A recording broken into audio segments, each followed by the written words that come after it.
Well, thank you very much. This is a big day, and lots of people watching, and especially from other countries, the leaders of, as you know, the other countries, because we have a large group of leaders, and the ones that aren't here are watching on Zoom. I hope they enjoy it. And the press, we appreciate it very much, so respectful. You've been so respectful of what we're doing. What we're doing is very simple, peace. It's called the Board of Peace, and it's all about an easy word to say, but a hard word to produce, peace. But we're going to produce it, and we've been doing a really good job, and some of these leaders that are with us have helped me very much during just this first year. We have a first year like probably no other ever in our country, because we settled 8 wars and I think a 9th to come. It's turned out to be a tougher one. I thought that was going to be the easiest one. But with war, you never know what's easy and what's not so easy. But we've had a great relationship, and I've become friendly with so many of the people. And I appreciate you being here. These are great people. These are great leaders. And the people that are watching by closed circuit and open circuit in many cases. They're so proud of it. They want it to be open. But they become incredible friends of mine. And, you know, we rebuilt our country in my first term, and now we're at a point that the United States has never seen before. We broke 50,000 on the Dow. They said that would take 4 years. We broke 7,000 on the S&P. They said you couldn't do that within 4 years. It would be impossible. And when I came in, they were all saying, if you could get to anywhere close to 40, 45,000, it would be amazing achievement over 4 years. Well, we hit 50,000 in the first year, and we hit 7,000, which was actually tougher to do according to the Wall Street geniuses. We hit 7,000 in the first year. They said it could take 4 or 5 years. They'd be very happy. It would have been a great job. We did it in 1. But we're doing a great job. Board of Peace is one of the most important and consequential things I think that I'll be involved in. We've been involved in a lot, and really I've been involved in a lot with the people up here. We work together on ending wars with their country. Some of the wars were 32 years long, 32, 34, and a 37. That's a long time, and we ended it in about 2 days, each one of those. But we have some other work to do, and we're getting it done. Gaza is very complex. It's been amazing. I want to thank Steve and Jared for an amazing job. Marco's over there watching. Everybody's fantastic. And JD, what a job. They were all doing this. A team, I think it's the best team ever assembled. And you see that by the results. So today is a tremendous honor to welcome you all to the United States Institute of Peace for the inaugural meeting of the Board of Peace. Very important. I believe it's the most consequential board, certainly in terms of power and in terms of prestige. There's never been anything close, because these are the greatest world leaders. Almost everybody's accepted, and the ones that haven't will be. Some are playing a little cute. It doesn't work. You can't play cute with me. But they're playing a little bit, but they're all joining, everybody. Most of them very immediately. A few that we really don't want because they're trouble. Take care of them. But this is the most prestigious board ever put together. You know, I've seen some great corporate boards. I've seen some great boards, period. It's peanuts compared to this board, because we have virtually everyone is the head of a country other than Johnny, but he's the head of soccer, so that's not so bad, right, Johnny? I like your job the best, I think. And by the way, your World Cup has set every single ticket record in the history of soccer. In the history, nobody's ever seen anything like it. The sales are virtually complete. Nobody's ever seen anything, so congratulations. You made a good decision. We did it together. Thank you, Johnny. Great guy. So I want to thank the many leaders and dignitaries who have traveled great distances and lengths for the important gathering that we're at right now. This building was built for peace, and nobody knew what to name it. And then Marco named it after me. I had nothing to do with it. I swear I didn't. I swear. I had no idea. They said, there's a surprise coming. I didn't know that surprise. I thought they were going to give me a lot of money or something, maybe cash. Could always use some extra cash. But I came, and they stopped the beautiful beast. I got out very safely, I'm sure, and looked up, and there it said, Donald J. Trump on the building. And when I say that had nothing to do, nobody believes it, and that's okay. But I appreciated it. That was Marco and JD and a group got together, and they did that, and I just thought it was very nice. And it makes me work harder. We're going to have to work harder. We're going to have to make this building much more important. It's brand new. They built it for peace, but nobody occupied it. You know, nobody knew what the purpose of it. But the architecture is so beautiful, and it was with the meeting rooms, the reception rooms. It's really amazing. Who would think that it was built without anybody in mind or anything in mind, and then the State Department took it over. They liked it. Marco came over one day. He saw this. He said, this building is great. And he actually claimed it, right? He claimed it. And that's what he does. Where is Marco? I said, Marco, is that true? You claimed this building. You took it away from about 5 groups that wanted it. That was done very quickly, very methodically. But it was really, really built so beautifully in such a beautiful building. But we worked together to ensure the brighter future for the people of Gaza, the Middle East, and the entire world. I think that the Board of Peace, because it's mostly leaders and unbelievably respected people, but mostly leaders of Middle Eastern countries, countries from all over the world, and they've been very generous with money also. And the United States, which I'll say in a moment, is also very generous with money because there's nothing more important than peace. And there's nothing less expensive than peace. You know, when you go to wars, it costs you 100 times what it costs to make peace. We have a man at the end right there that's smiling because you learned that after 30 years of fighting, right? 30 years of fighting, we got it done. I want to thank you very much. That was a great thing you did. You and your new friend, they came to my office and they said, I've been fighting for 22 years. Now you're there for 23 years, right? But I've been fighting for 22 years. That's all I've done is fight this gentleman. And his counterpart was there for 7 years. He said, I've been there for 7 years. All I've done is fight this gentleman. And we had it worked out in about 24 hours, right? And it's been a good peace. And I think they've become friends. I'm not sure I'm allowed to say that, but I think so. I think they've become friends, right? Right. Great. Stand up. Stand up. These are 2 tough cookies, too. You think that was easy? It wasn't easy. These are 2 tough people, good people, but tough people. But, you know, we're in the Oval Office, and we were getting near. But the one was at one side of the room. I have 2 chairs right in front of the desk, the beautiful, resolute desk. One's over here. One's on the other side of the room. I said, folks, could you get a little closer? Well, I don't. They felt very uncomfortable. You know, they've been killing each other for 32 years. So I say, can you get a little closer? After 1 hour, they were right next to each other.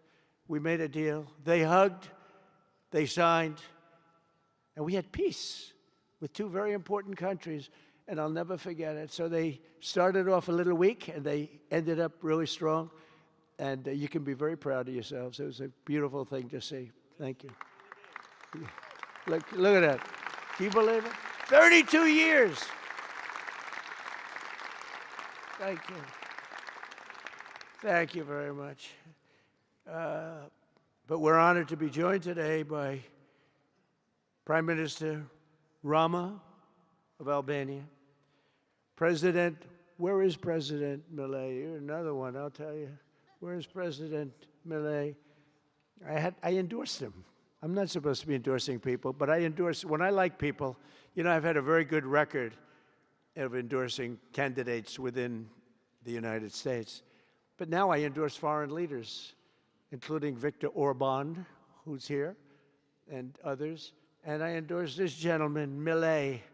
He was a little behind in the polls. He ended up winning in a landslide. I just endorsed the Prime Minister of Japan. She was in a tight race, but was probably going to win. And she won in the largest number in the history of Japan. So she likes me a lot. But it was an honor, and you're doing great. Oh, look, they're sitting right next, Victor. I think, but ultimately, I think I'm going to end up endorsing. Hey, look, as long as it works, it's okay with me. But the endorsement seems to be working in foreign countries, too, so that's good. But nice to have you both. Victor, nice to have you both. Very proud of you. The Prime Minister of another, really just a great guy, Pashinyan of Armenia. President Aliyev of Azerbaijan. I love saying that name now, you know. At the beginning, it was giving me a hard time. Now I love saying it. It's a beautiful name. I love it. His Majesty King Hamad bin Essa Al Khalifa of Bahrain. Bahrain. Thank you. Thank you. Where are you? Where are you? He's so rich, he can sit there. He can sit wherever the hell he wants. You know, he could sit up in the corner. He could sit up top. He might take a piece of this building, Marco. He'll take 25% of the building for about $6 billion. Thank you. And you've been very generous also. We appreciate it. Prime Minister Hun Manet of Cambodia. Raise your hand wherever you may be. Because, yeah, hi, how are you? Congratulations. That was another one, right? We did a good job with that one. Prime Minister Madbouli of Egypt. Thank you very much, and say hello to the General/President. Okay. Prime Minister Orban of Hungary, who has my complete and total endorsement for election. Not everybody in Europe loves that endorsement, but that's okay. He does an unbelievable job. He's done an incredible job on immigration, unlike some countries that have hurt themselves, but they're working on it. But I just want to let you know, you have my total and complete endorsement, and I'm putting it out. I already did, but I'm putting it out again. And you're coming up with an election, and I think you should be good. I'll tell you, Millet did pretty well. He was a little down, right? And then he ended up winning in a landslide, so that's pretty good. You're going to do great, Victor. Thank you very much for being here. Appreciate it. You run a great country. A man that I really like a lot he's definitely tough. I don't want to fight him. President Prabowo of Indonesia. Thank you very much. Please, this is a big guy. I tell you, I said, how many people in Indonesia? He said, like 240 million. I said, no, say it again. How many? It's a big country you have. And you do a great job and respected by everybody. And thank you very much for being here. Thank you very much, Mr. President. President Tokayev of Kazakhstan, thank you very much. What a country that is. It's a wonderful country and a rich country, in case anybody has any question. We have some very rich people here today. President Osmani of Kosovo. President, thank you very much. Great job you're doing, too. Thank you very much. Prime Minister Sharif, I like this man, of Pakistan, because there was some fighting going on when I got to know him, and your Field Marshal, General, great General, great Field Marshal, a great guy. And I got to meet the Prime Minister. And he said in front of our Chief of Staff, Susie Wells, who's right here, he said, you know, nobody knows this, but I believe that President Trump saved 25 million lives when he stopped the war between us and India, right? You made that statement? I said 25 million lives? Could have been much more, actually. But it was really a beautiful thing. You said that in front of a group of people they walked out. They don't think about it, but you're talking about that kind of lives. That war was raging. Planes were being shot down, right? And it was Pakistan and India. And I got on the phone with both of them, and I knew them a little bit. I knew Prime Minister Modi very well, actually. But I got to know Pakistan through a little trade. They were trying to make too good a deal, and I got a little upset with them. And in the end, they got what they wanted, right? And they made a good deal. And I got to like them, the Prime Minister, the Field Marshal. who's a tough man, a tough, good fighter, right? Good, serious fighter. I like good fighters, actually. And when I heard that they were fighting, I picked up a certain newspaper. I won't tell you which one because it's fake news generally. But I picked up this newspaper and I saw that Pakistan and India were really going at it. And then it got worse and worse, and many planes were shot down. It was all out. And I called them and I said, listen, I'm not doing trade deals with you two guys if you don't settle this up. They said, no, that has both of them. They didn't want to do that. I said, no, it has to. If you don't do it, I'm not doing a trade deal. We're not doing a trade deal.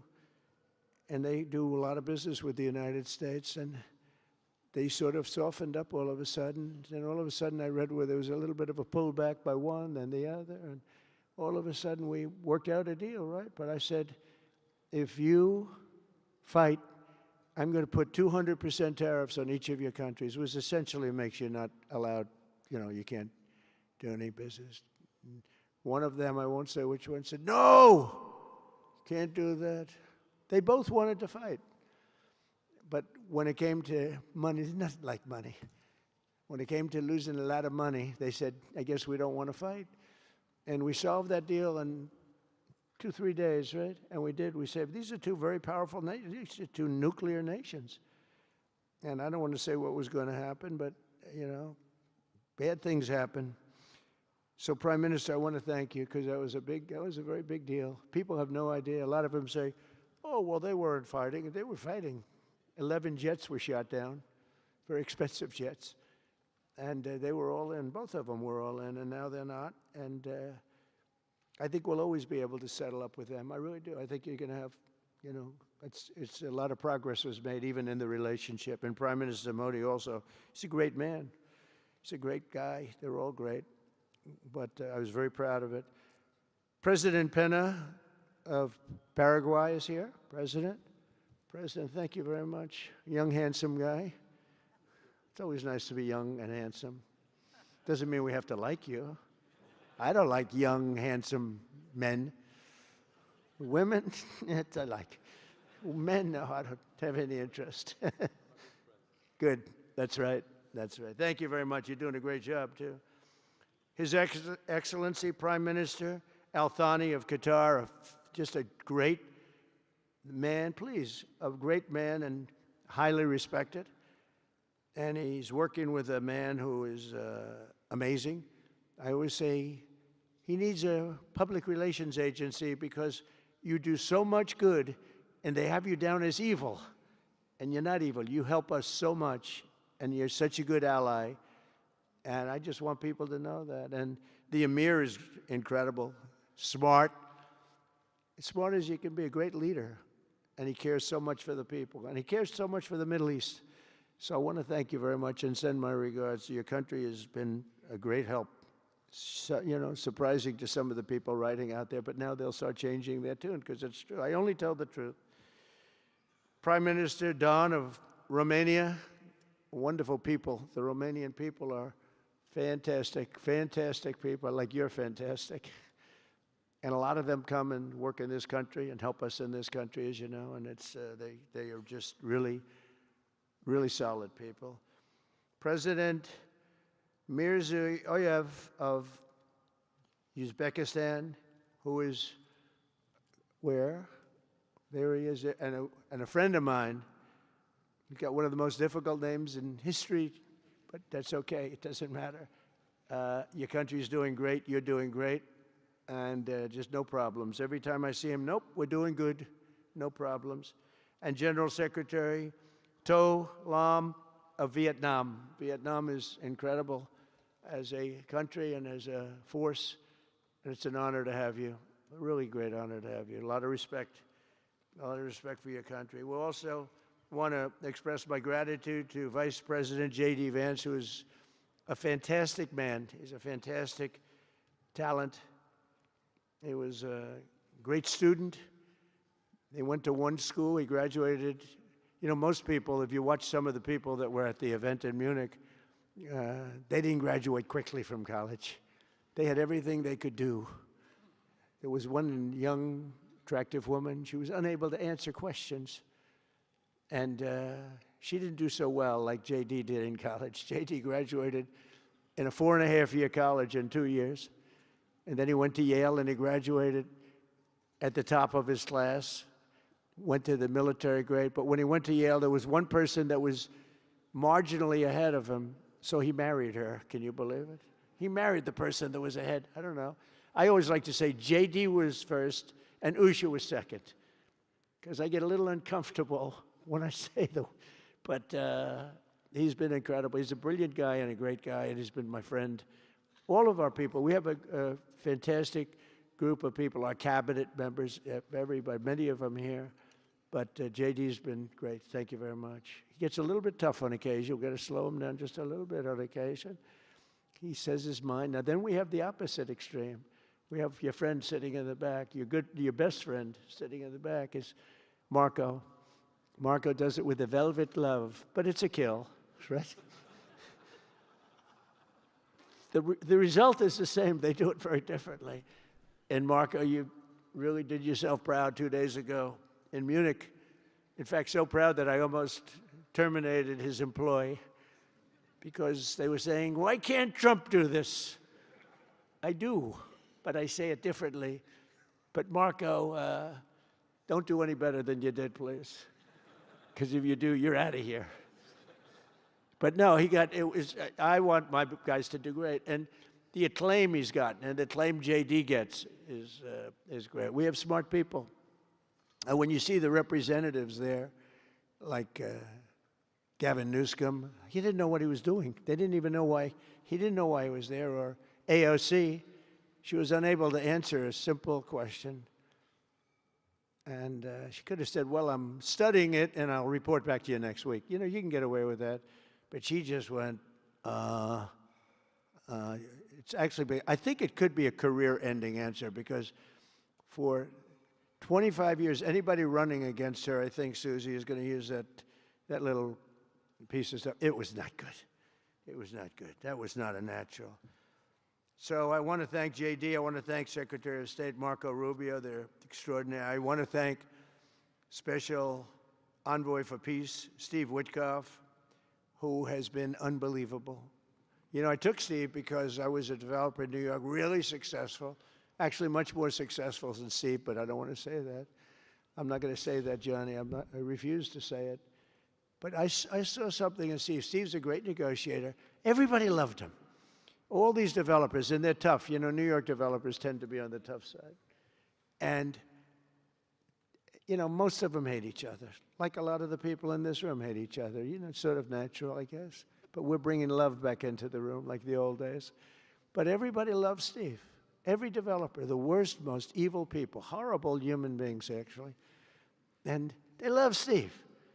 So I remember this, and we had some conflicts, to put it mildly, in the world. And I said, Steve, how would you like to be Henry Kissinger Jr. that doesn't leak? And he said, are you a leaker, Steve? No. He didn't even know what the word meant, and it's true.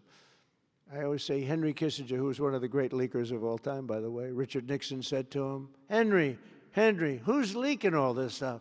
I don't know, Mr. President. It was Henry. It was like, these are little stories I like telling you. But Steve has been unbelievable. Everybody likes him. Ukraine loves him. Europe loves him. Russia loves him. I mean, there's nothing wrong with this. He goes to see President Putin. Didn't know Putin. I set him up a meeting to see. I said, how's Steve doing? Sir, he's still inside. Oh, that was an hour. I called back. Tell Steve to call me when he's finished. I want to find out what the hell is going on. We want to end that war. Sir, he's still inside. 3 hours, 4 hours. They were together for 4 hours, the first meeting. That's talent. And they get along. I mean, people like or don't like Putin or Zelensky. They get along. Same thing with Zelensky. I mean, they all love Steve, and Steve's doing a great job. That's a tough one. That's a much tougher one. I would have thought that some of the ones that we settled that are up here would have been, I thought this would be easy, because I have a very good relationship with President Putin. I have a very good relationship with President Xi. I'm going to be going to China in April. That's going to be a wild one. I said, but we have to put on the biggest display you've ever had in the history of China. You know, last time I went to China, President Xi, he treated me so well. He gave me a display. I never saw so many soldiers all the same height, exactly the same height within a quarter of an inch. You can do that when you have 1.4 billion people. You know, lots of shoulders. Everybody was within about 1/8 of an inch the same height. I said, if they put their helmets down, you could have played pool on the top of their heads. And it was pretty amazing. But I said, you got to top it. He said, I'll top it. We're going to top it. We're going to have a lot of the people, most of the fake news back there is going to be going.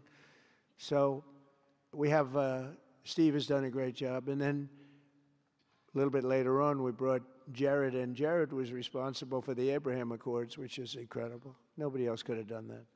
A very smart guy.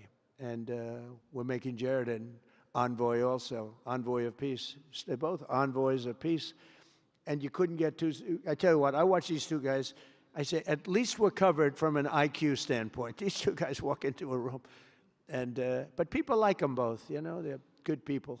And they like them both. And they've had some very good meetings. They've had some very interesting meetings having to do with, as you know, Iran is a hot spot right now. And they're meeting, and they have a good relationship with the representatives of Iran. And, you know, good talks are being had. It's proven to be, over the years, not easy to make a meaningful deal with Iran. We have to make a meaningful deal. Otherwise, bad things happen. But we have to make a meaningful deal. But they have a great relationship with the representatives of Iran. They have a great relationship with the other one that they're really working on now. Because so many of these, I mean, as an example, Kosovo, Serbia. I did that one. Could you stand up, if any of you guys are, when you're here, just stand up for a second. Kosovo, Serbia. Stand up. What a job. Thank you very much. We appreciate it. So good. And you're getting along. And when you don't get along, you'll call me, and we'll get it solved, right? We'll get it solved. Thank you very much. Really good. And then again, Pakistan and India. That was a big one. And just, I think you should actually stand. Come, please. Stand just for a second. Pakistan and India, thank you very much. And I spoke to Prime Minister Modi. He's excited. He's watching us right now. Egypt and Ethiopia. We're going to get that. You know, there's a little dam that got built. Little dam, like maybe the largest dam in the world. Built and financed, of course, by the United States brilliantly. And having a little trouble getting water to the Nile. That's a tough situation, but we're going to get that solved. Armenia and Azerbaijan, we talked about, and again, thank you, fellas, very much. Great job. Great job. Thank you. Cambodia and Thailand. So incredible what you did, that you got together and it all worked out. They're watching right now on closed circuit. Thank you very much, and thank you. That was a big one, Cambodia and Thailand. These are nasty fighters, I have to tell you. These fighters are nasty. Now we talk about, you talk nasty fighter, you're nice guys compared to this. Congo and Rwanda. That was, and we've got them pretty peaceful. There's little flare-ups every once in a while. I'll get a call once a week. Sir, there's a flare-up in the Congo again. We'll get it straightened out, right, Susie? We'll get it straightened out. And Israel, as you know, with, you could say Israel in numerous countries if you want to really know the truth, but Israel and Iran, and we'll see where that goes. But when you think of Israel, we've done the biggest thing of all. We have peace in the Middle East right now. That's bigger than people said it couldn't be done. For 3,000 years, they've been talking about Middle East. They said it couldn't be done. And you look at what's happened in Gaza. And one of the keys to it was when we took those beautiful, magnificent, we just ordered 22 more of them, updated model. The B-2 bombers are incredible. I never understood the B-2 bomber. I'd watch, it's a wing. And I've never quite understood that, Johnny. I'd look at it, I'd say it was beautiful, but what does it do? It carries very big bombs. And it went into Iran, and it totally decimated the nuclear potential. And when it did, when it decimated that, all of a sudden we had peace in the Middle East, because there was a black cloud hanging over the Middle East, and if that wasn't done, that cloud would have been there. And countries like Saudi Arabia, countries like Qatar, countries like, nobody could have signed. You would have had that threat. Nobody could have had, you couldn't have had peace in the Middle East. So now we may have to take it a step further, or we may not. Maybe we're going to make a deal. You're going to be finding out over the next probably 10 days. But this meeting today is proof with determined leadership, nothing is impossible. When I took office, the war in Gaza was raging with thousands of people being killed and no end in sight. Today, thanks to unrelenting diplomacy and the commitment of many of the great people in this room, we have 59 countries signed up on Gaza. Think of that. We have, it's amazing. But all the people, many, really so many in this room, the war in Gaza is over. It's over. There are little flames, little flames. Hamas has been, I think they're going to give up their weapons, which is what they promised. If they don't, it'll be, they'll be harshly met, very harshly met. They don't want that.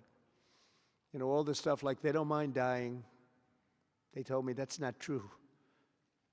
Everyone said, oh, they don't mind dying. No, they don't want to die. They said, we don't want to die. People don't want to die.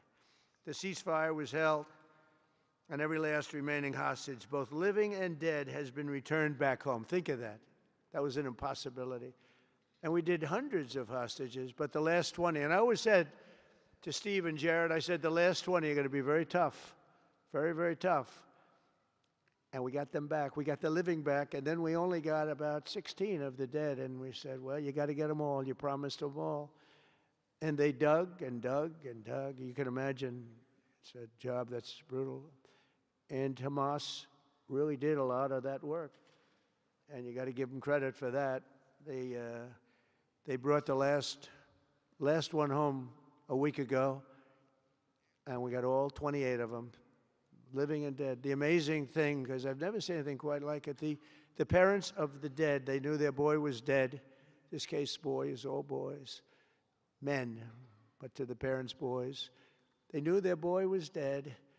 They wanted that dead body as much as if he were alive. And when they got them back, there was great sadness, but there was great joy, too. They wanted it as much as the people that got their sons back alive.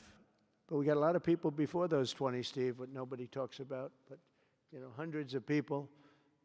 We did a good job, and you guys did a fantastic job. I want to thank every nation that helped us achieve this monumental breakthrough, saving countless lives, and really bringing peace and bringing the concept of peace, because nobody thought peace in the Middle East. I've always heard peace in the Middle East is impossible, and it's turned out not to be. And we do have some work to do with Iran. They can't have a nuclear weapon. It's very simple. You can't have peace in the Middle East if they have a nuclear weapon. And they can't have a nuclear weapon, and they've been told that very strongly. Since the hard-won ceasefire of last October, the United States and our partners have facilitated the delivery of vast amounts of humanitarian aid, numbers that nobody's ever seen before. In November, the United Nations Security Council unanimously approved the Board of Peace. And last month in Davos, we welcomed over 24 members to this very important new organization. And we are very closely working with the United Nations. In fact, I'm going to speak to the Secretary General in a little while. He's a good man. And I've had a good relationship. Other than in my last speech, they did turn off my teleprompter. I got up there. My teleprompter didn't work. I'm sitting in front of all of you people and more. I had no teleprompter. I knew I was in trouble because I'm walking up. The teleprompters are over here. I had the most beautiful speech ready. I was all set to knock them dead. First, I had an escalator that stopped. You know that. It's going up. Boom. It's lucky my movie star first lady was in front of me, because I put my hand on a certain part of her body, and I was able to stop my fall. Otherwise, because she had no trouble. I said, boy, that was a very sharp stop, Johnny. So I said, that was strange. I've been on a lot of escalators. It's never happened before. Usually it stops very slowly. This was just boom. But our First Lady was right in the proper location for me. I'm waving to people, and she was holding on a little tighter. She knew what was happening. She did. She said, that's a very successful movie out right now. Like, #1. Can you believe this? And she's a big movie star. And I always say it's trouble because I always say there's not room in one family for 2 stars. I told her that. We can't have 2 stars in one family. So I don't know what that means, but it's not good. But it is good because we're proud of her. She did people in the United States love the First Lady, and she did the movie, and it's become the biggest selling documentary in 20 years. Can you believe? The theaters are all packed. Women especially, they go back and they see it 2 or 3 times, 4 times. But together we're committed to achieving a Gaza that is properly governed throughout. The whole area is going to be, so many countries that have really nothing to do with the Middle East, but they're maybe somewhat close by. They're all involved. They want to go in and fight. They tell me all the time, we'd like to send soldiers to fight if it's necessary. And I don't think it's going to be necessary. We have 2 countries that want to go in and do a number on Hamas. I said, I really don't think I hope it's not going to be necessary, because they made a promise, and they promised me, get rid of their weapons. Looks like they're going to be doing that, but we'll have to find out. But it's no longer a hotbed of radicalism and terror. And to end that, we have today, and I'm pleased to announce that Kazakhstan, Azerbaijan, UAE, Morocco, Bahrain, Qatar, Saudi Arabia, Uzbekistan, and Kuwait have all contributed more than $7 billion toward the relief package. That's great. Thank you, fellas. Thank you.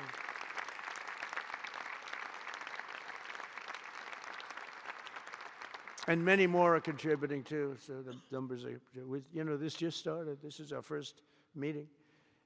But every dollar spent is an investment in stability and the hope of new and harmonious. It's a region that's so important, it's so vibrant, it's so incredible. The people are so incredible, but we want to have a harmonious Middle East. The Middle East is amazing. So many friends in the Middle East, they're so smart. Sometimes they're too energetic. That's the problem. A lot of people aren't energetic. Sometimes they're a little bit too energetic. These are great people. The world is now waiting on Hamas, and that's taking place. And it's the only thing that's right now standing in the way. We have Lebanon with certain things that we're working on that are very important. We have to solve the problem of Lebanon, but it's relatively small in terms of what's been done. And again, the key was getting rid of the nuclear potential, because Iran would have had a nuclear weapon based on everything we found out since within 1 month. We can't let that happen. So many of our friends in Europe are attending today, and we're eager to have them become full members. They all want to become full members, and we've had a great response from Europe. And Europe is, it's where I come from, where so many people come from that are in the United States. But we have a great relationship with Europe. We have a great head of NATO. He is a fantastic man, and he's doing a great job, really great job. I'm excited to announce that Norway has agreed to host an event bringing together the Board of Peace. Oh, I thought when I saw this note, I'm excited to announce that Norway, I thought they were going to say that they're giving me the Nobel Prize. Oh, this is less exciting. Oh, it says, I'm excited to announce that Norway, and I'm saying, oh, great, I'm getting the Nobel Prize, finally. Finally, they got it right.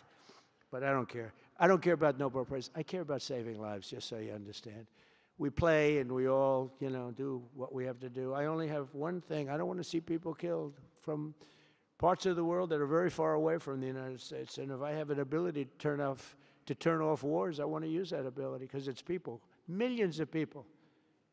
It's like the Prime Minister said, 25 million people maybe. And that's a small number compared to what it could have been if you really think about it, right? No, I want to save lives, and I don't care about prizes. And the UN Office for Coordination of Humanitarian Assistance is raising $2 billion for the support of Gaza. Additionally, Japan has just committed to host an aid fundraiser, which will be a very big one. It's already successful. We know some of the numbers that are being talked about, which will be attended by other nations in the region. including South Korea, the Philippines, Singapore, and others. And I know that China is going to be involved, and I think Russia is going to be involved. I think they will be. I want to have everybody, get all sides, because it doesn't help when you have all sides with one ideology. You have to have everybody together for this. I'm also pleased to announce that FIFA will be helping to raise a total of $75 million for projects in Gaza, and I think they're soccer related, where you're doing fields and you're getting the greatest stars in the world to go there, and people that are bigger stars than you and I, Johnny. I hate to say it.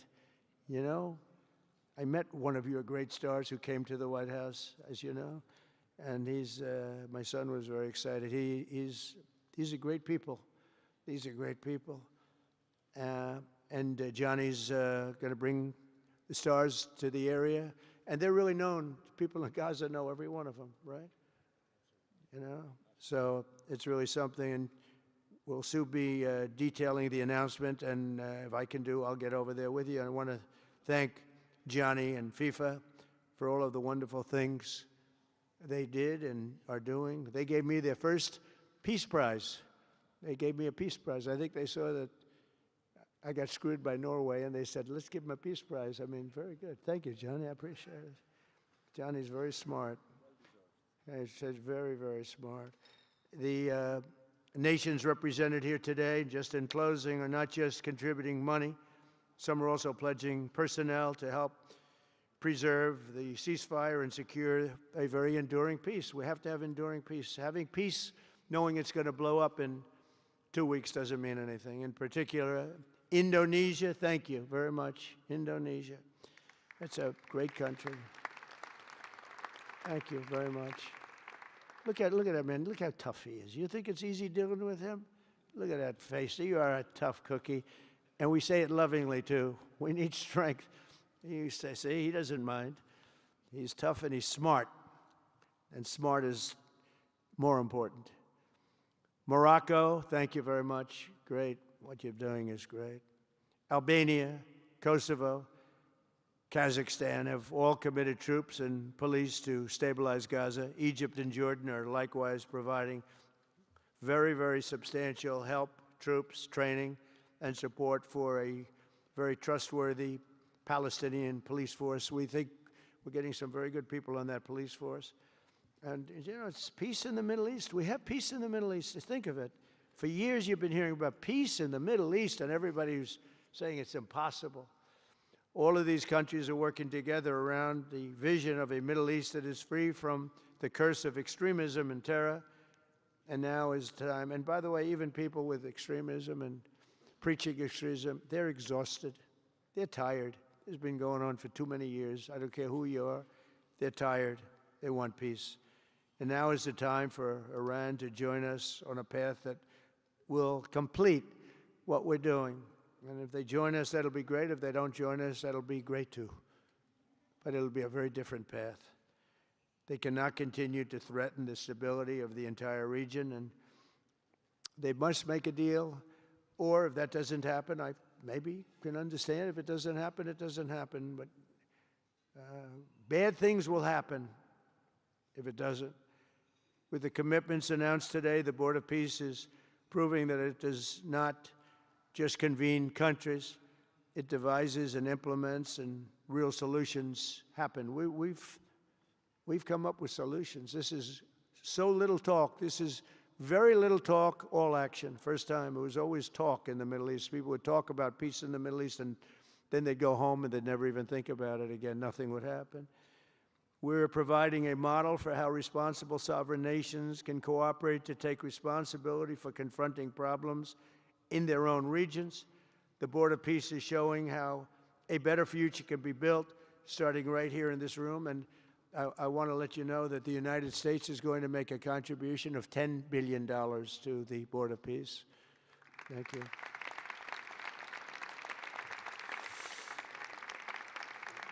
And we've had great support for that number. And that number is a very small number when you look at that compared to the cost of war. That's 2 weeks of fighting. It's a very small number. It sounds like a lot, but it's a very small number. So we're committed to $10 billion. Together we can achieve the dream of bringing lasting harmony to a region tortured by centuries of war, suffering, and carnage. They say 3,000 years.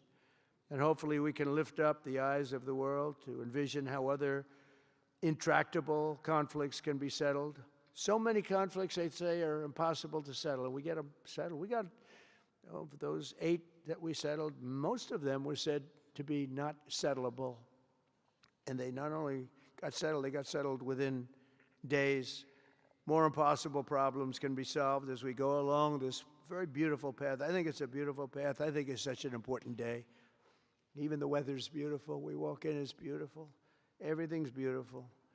But the ancient wounds can be healed, and they are indeed ancient. This has been going on for so many centuries that our entire planet will be a better, safer, more beautiful, and more peaceful place for us all. We're going to be working with the United Nations very closely. We're going to bring them back. I think the United Nations has great potential, really great potential. It has not lived up to potential. The 8 wars, I never even spoke to them about one of them, and I should be speaking to them about all of them. Someday I won't be here. The United Nations will be, I think, is going to be much stronger. The Board of Peace is going to almost be looking over the United Nations and making sure it runs properly. But we're going to strengthen up the United Nations. We're going to make sure its facilities are good. They need help, and they need help money-wise. We're going to help them money-wise. And we're going to make sure the United Nations is viable. And you have some very good people at the United Nations, can do a good job. But as I said, I've said it for years, the United Nations has tremendous potential. A lot of people didn't like what I said. They said, oh, you shouldn't say that because, you know, we don't care about the United Nations. No, it's really very important, and I think it's going to eventually live up to potential. That'll be a big day. So I want to thank everybody for being here. You're my friends. You're great leaders. You're great people. And I can honestly say, you know, you're strong leaders, you're tough leaders in many cases, and every single one that I'm looking at that's right here, I've gotten to know and I've gotten to respect, and really you're friends of mine. And if I can help you at all, you let me know. But this is going to be something, the Board of Peace will be something that, the likes of which I don't think anybody's seen before. And thank you all very much. It's a great honor. I'm going to ask J.D. Vance to come up and say a few words. Thank you very much.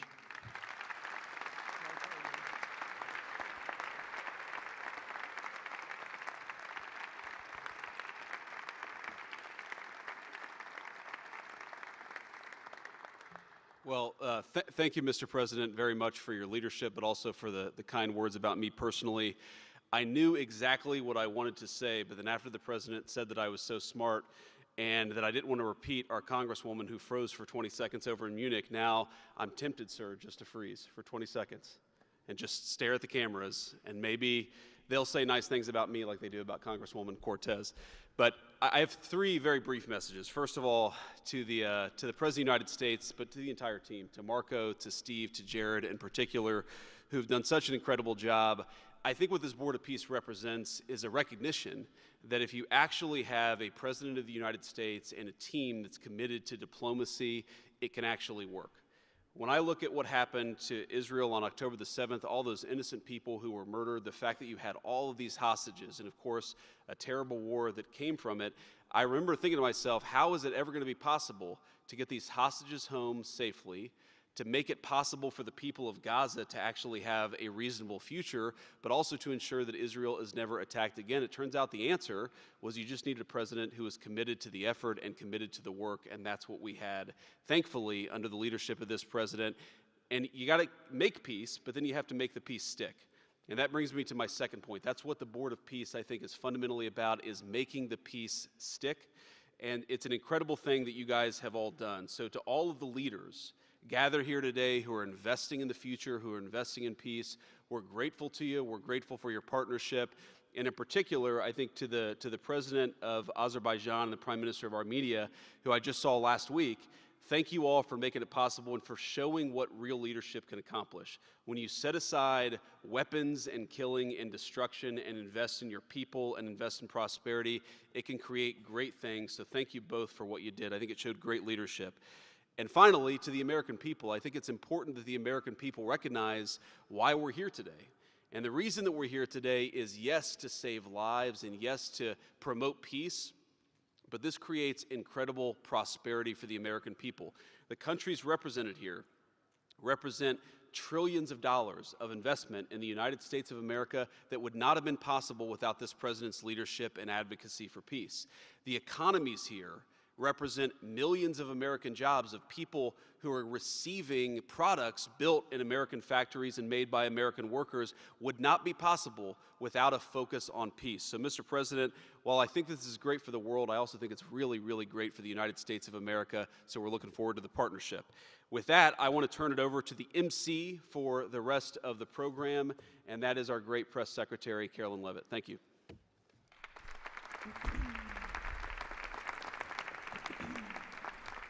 Well, congratulations, Mr. President and Mr. Vice President, for convening the first ever Board of Peace meeting, and we will now hear from our Secretary of State, Marco Rubio.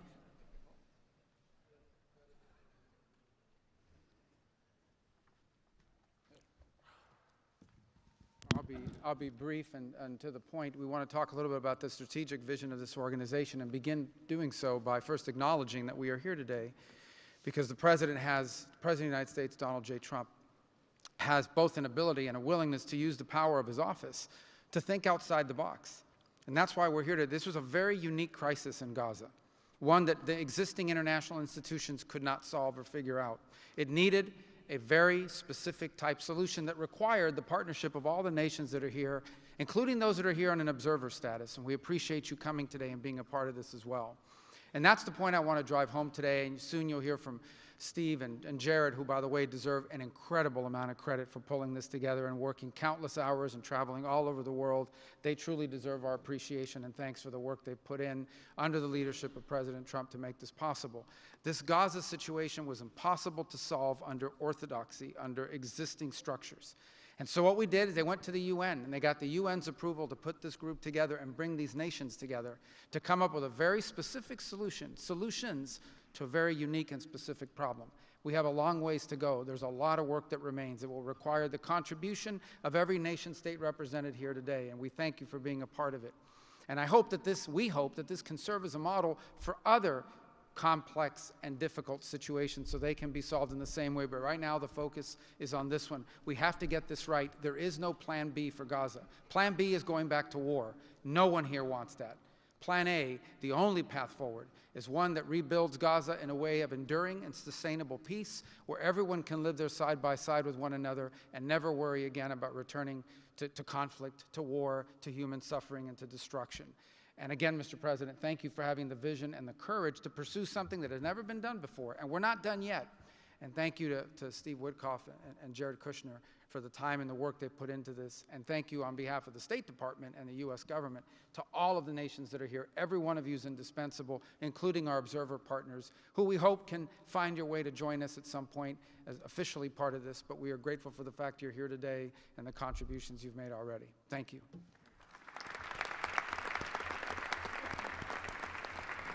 Thank you, Marco. We will now hear from our Special Envoy, Steve Witkoff.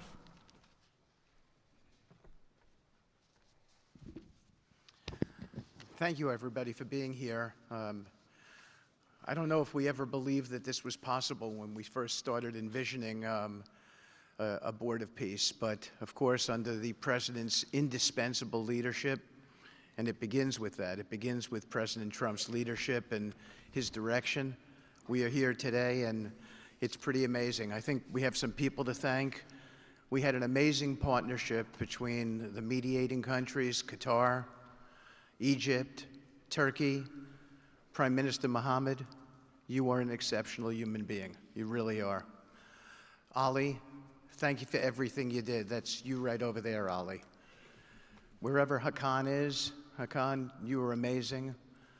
And so was Ibrahim and President Erdogan, and of course, to the Egyptians, Badr, I know you're smiling because we went through so much. And General Hassan was amazing. We all became friends here. And Prime Minister Sisi, President Sisi, pardon me, and so many others. But our team, JD, your insight, your counsel, and Marco, you're an amazing secretary, and it's a privilege to work for you. And Jared, you are my dear friend and the best partner I ever had. You are an amazing person. But Mr. President, it is my greatest honor to work for you. It is the blessing in my life. I've had many blessings. I don't have to be a practicing lawyer anymore, but this is my greatest blessing. But I also have to mention one other person who is important to this discussion. Oh, the Israelis, I forgot. Prime Minister Netanyahu. Without him, much wouldn't have been accomplished as well. And that's really important that we acknowledge him here today, and Ron Dermer. But a person who doesn't care much about the acclaim we have to acknowledge too, and that's you, Susie. Because I would come back and you would say to me on every trip, what can I do for you? This matters. And you are an inspiration for all of us. So I thank everybody, and let me get on to, am I going on to the next slide? Sure. Caroline? Sure. Okay. So with regard to the hostages, we're here today, again, I say it, I know it sounds redundant, but we're here today because of President Trump. Without him, none of this was possible. There were 251 hostages. 168 came out alive. 83 bodies were returned to their families so that they could grieve and remember their loved ones like in a normal way, in a way that brought their families together. So that was just as important. This was a monumental effort, and I want to tell a story about the President. Every time a hostage family came to visit with us, they were not on the President's schedule. I would walk down to the Oval Office, I would tell the President that there was a hostage family here, and he would say, Steve, bring them up. Every single time. And when we got the last 20 out, we had a celebration at the White House, and I could see the emotion on the President's face. And he came up to me and he said to me, I have to tell you, this is my 5th year in the Oval Office, and I don't know that I've ever had a more special time than this moment with these people, seeing them come home.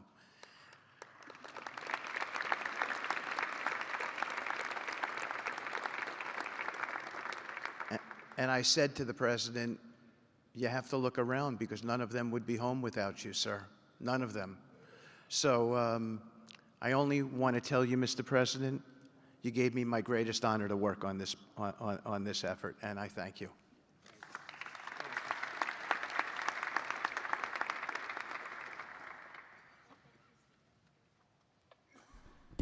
Thank you, Steve. Now you're going to hear directly from the team that has been tasked with implementing President Trump's 20-point plan for Gaza, beginning with our ambassador to the United Nations, Mike Waltz. Thank you, and thank you, Mr. President, Excellencies. First, let me wish everyone a happy and prayerful Ramadan. Thank you so much for joining all of us today. Mr. President, Excellencies, bottom line, humanitarian aid has absolutely surged since the Gaza war ended. Our Central Command, our great military, is working together with Israel, with the UN, so many countries here to coordinate the aid, to make sure there's deconfliction. Over 70 countries now are participating in our Civil Military Command Center, and here are the results. Aid is up.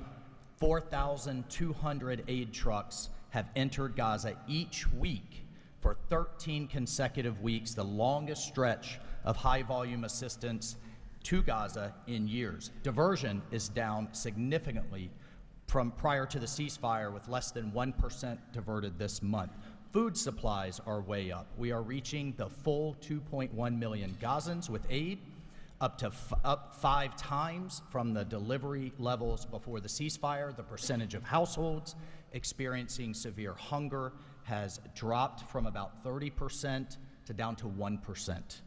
As of this past February, drinking water has doubled, and child malnutrition has been cut in half. If we could go to the next slide. Mr. President, only under your leadership and this great team could we bring together the United States, Israel, Egypt, Jordan, the UAE, the United Nations agencies. Mr. President, bottom line, like you, this is a board of action, not a board of endless talk or speeches, and these results are a true testament to your leadership and the leadership of this great team.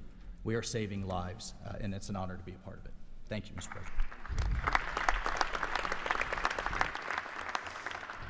Dr. Ali Shaith.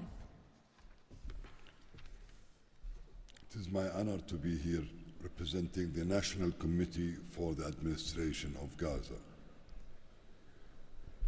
Thank you, President Trump, for your leadership, for your continued efforts. A new governing authority is now in place for Gaza, with a clear mandate and a clear commitment to establishing development and stability. However, we are operating in extremely difficult conditions. Large parts of Gaza Strip are severely damaged, destroyed actually. Humanitarian needs are acute. Law and order remain fragile.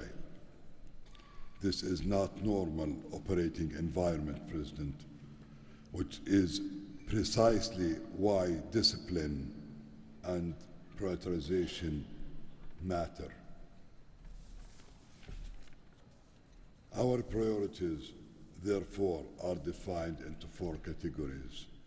First, restore security via professional civilian police under one authority, one law, and one weapon, including training and developing 5,000 Gazan police to be deployed in 60 days. Secondly, revive economic activities and livelihoods, creating decent jobs, especially for our young population. Thirdly, ensure sustainable emergency relief as described earlier. Fourthly, restore basic services including electricity, water, health and education, and last but not least is access and movement. Our mandate is simple, President, step by step to build the foundation for lasting peace, dignity and prosperity for the people of Gaza. And this is where we count on your continued leadership and support. Blessed the peacemaker. Thank you.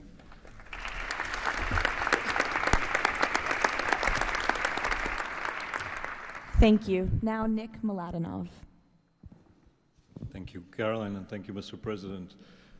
Today, we're very happy to announce that we're creating the Office of the High Representative for Gaza of the Board of Peace, which will be there to support, to guide, and assist the National Committee for the Administration of Gaza, hopefully removing the roadblocks that they will be facing in taking over civilian and administrative control of the Gaza Strip.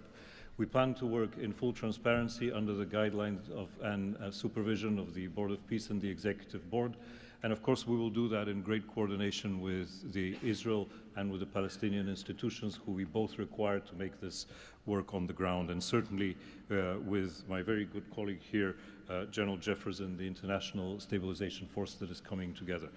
Mr. President, if I can actually use the opportunity to announce some breaking news that as of this morning, we started the process of recruiting Palestinian police force that Ali was just referring to. And just in the first few hours, we have 2,000 people who have applied to join a new transitional Palestinian police force to be formed in Gaza under the authority of the National Committee with the support of the Board of Peace, trained in Egypt, where we have received an excellent proposal of how to do that forward. And this is critical to what we need to do as we begin this process. And if we may move to the second slide. It is this Palestinian security force under the authority of the National Committee for the Transition Period that will allow us to ensure that all factions in Gaza are dismantled and all weapons are put under the control of one civilian authority.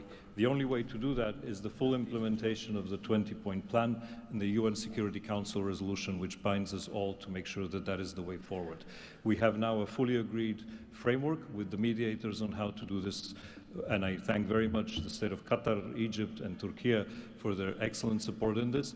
We now need to move forward on communicating it and negotiating the details of the implementation plan with the factions on the ground. But rest assured to all of you that we're on the right track, and if I can ask one thing of all of us, is to make sure that we have one message. There is no other option except the full demilitarization and decommissioning of all weapons in Gaza for reconstruction to begin and for people to have a new way of life going forward. Thank you.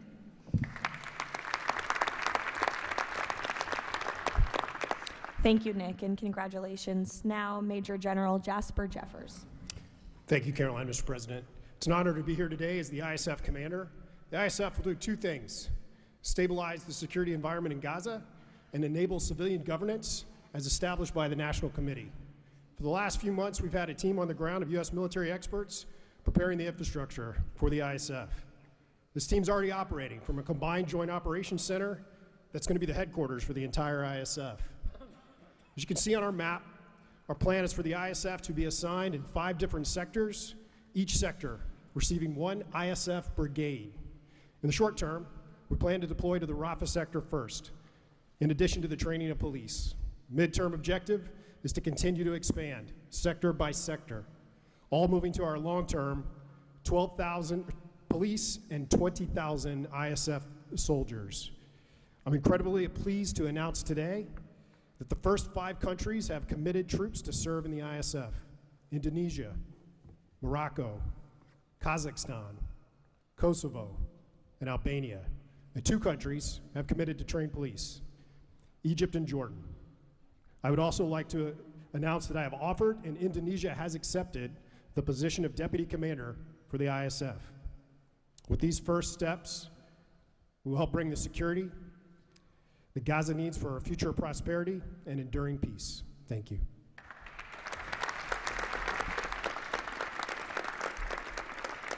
Thank you, Major General. Mr. Tony Blair.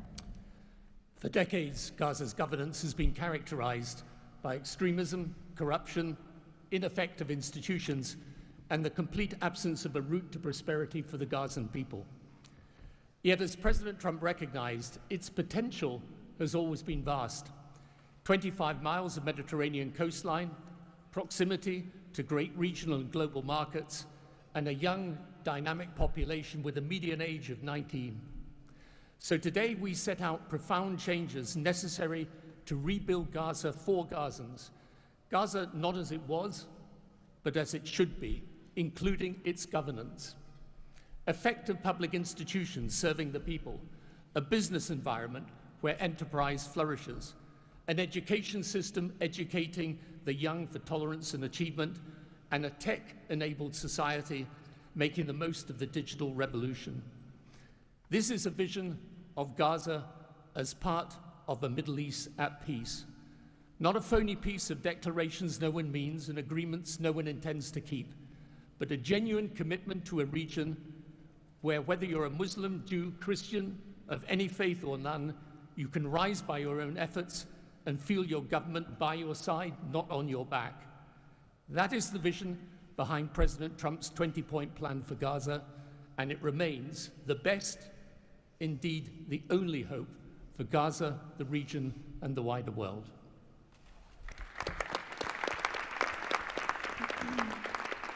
Thank you. Mr. Yakir Gabay.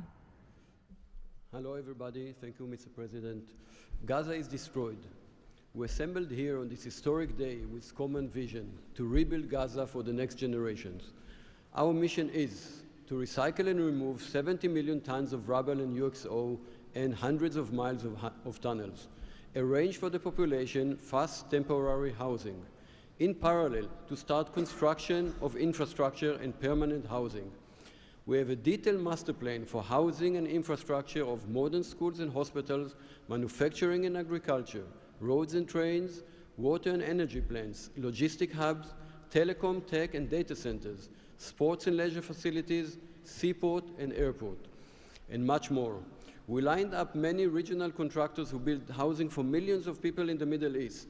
They will join the massive redevelopment with competitive pricing. The funding is ready and will be invested in a free economy. The local population will build their own cities, which will create hundreds of thousands of jobs and will revive the economy. The Gaza coastline is 26 miles long. It can be developed as a new Mediterranean Riviera with 200 hotels and potential islands. The value goes to the Gazans through the Gaza Sovereign Fund. This plan is all subject to a full disarmament of Hamas. Thank you very much. Together we will make this vision into a reality.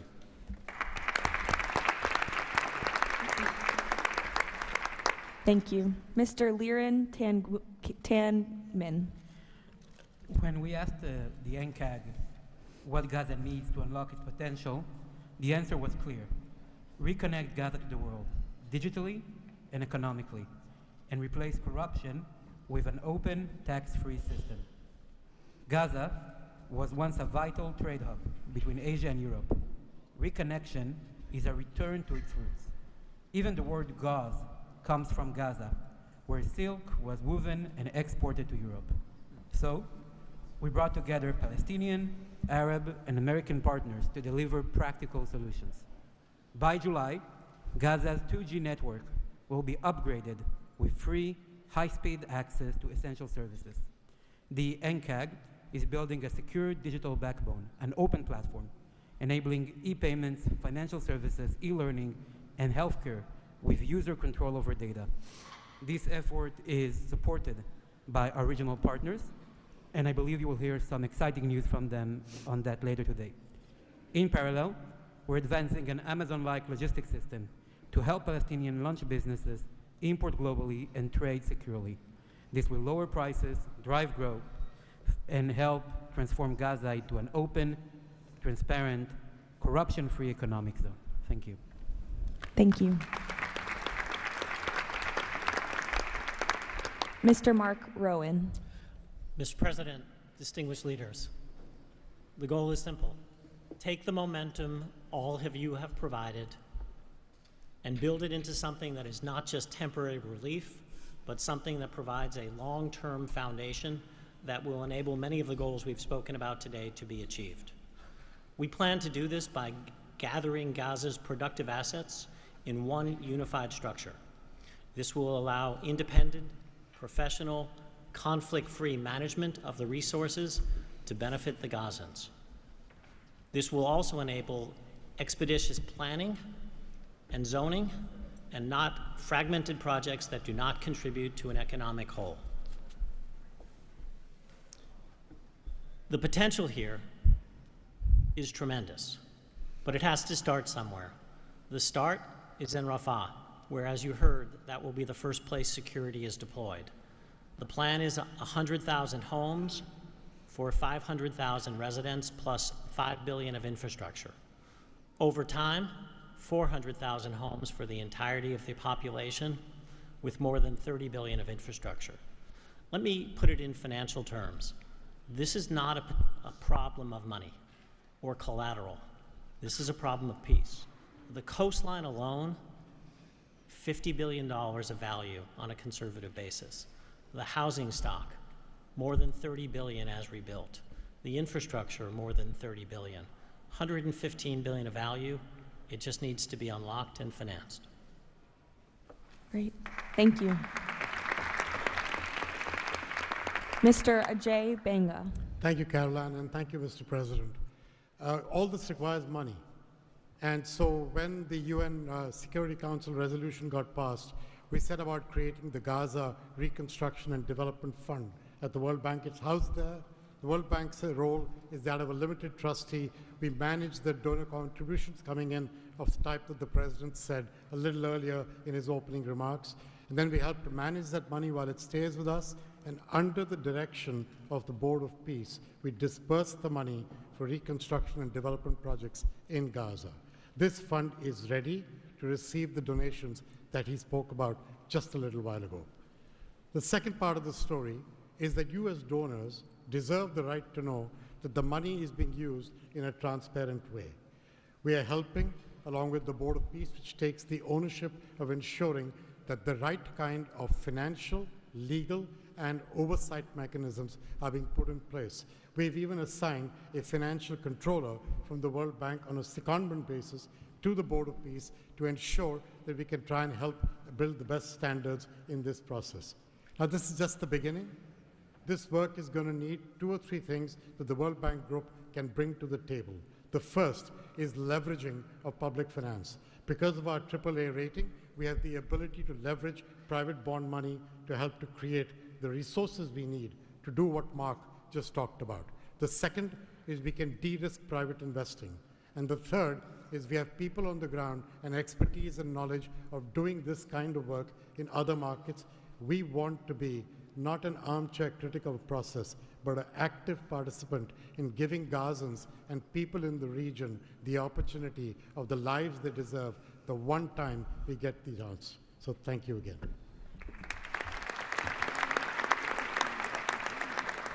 Thank you all for your tremendous work. Before we turn it over to many of the distinguished leaders who are here today, we are going to hear from Mr. Kushner to talk about the future of the Board of Peace. Thank you, Caroline, and thank you, Mr. President, Mr. Vice President, Secretary Rubio. We cannot change the past, but I think that what you're seeing today is that we can potentially change the future if we focus and do this in the right way. We tried to structure this meeting like a proper board meeting, like we do in the private sector, where we have all the preparation, we get the right people together, and we really report on what our challenges are, what the opportunities are, and what are the approaches. What you've seen today is just a small sample of the work that's been done, and I really want to thank the entire team that's worked so hard at this. A lot of these people are volunteers. They're doing this not for any personal gain. People are not personally profiting from this. They are really doing this for their children and for their grandchildren, and because they want to see peace. One small anecdote is Liran said to me, "Are you sure I should be presenting? I'm a Jewish Israeli and I'm working on Gaza and all these things." And I said, "That's exactly why you should be presenting today."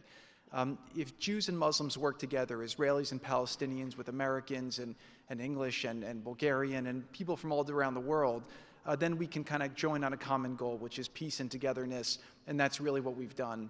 I want to thank President Trump. I remember working with you on your first foreign policy speech in 2016 that you gave at the Mayflower Hotel, and at the time, those ideas were considered to be very, very radical. What I saw as somebody who didn't have any foreign policy experience were just common sense ideas. Why can't the world be better? Why can't there be peace? Why can't there be more prosperity for all people in all ways? And I think over the last decade, you really have changed the way that the world thinks about a lot of these things. And I think that this organization is bringing a new approach and new ideas and new people together in order to effectuate it. I'd really like to thank all the countries that joined on very early. I see this as a very self-selecting group of countries that really believe that the future can be different and wanted to join in partnership and put their reputations and their resources and their time and their ideas on the way to say, these are the challenges we're putting into that we're solving in our own countries. We want to come with new ideas because we've achieved success and we believe that the world can be better in that regard. So I don't have to go through these slides in great detail, but we've secured today, even without the president's amazing commitment, over $7 billion. As Mark said, we don't really have a resource issue here, although we are going to need everyone's support. We just need to be executing and doing this in a good way. We've dealt with the humanitarian issue. We've returned the hostages. But the one final thing I just want to talk about as well from our perspective is that the President Trump in his heart wanted to get the hostages home, but he also really wanted to help the people of Gaza. He saw the suffering that they were enduring, not through fault of their own, because of the bad leadership that they had, the situation they were born into.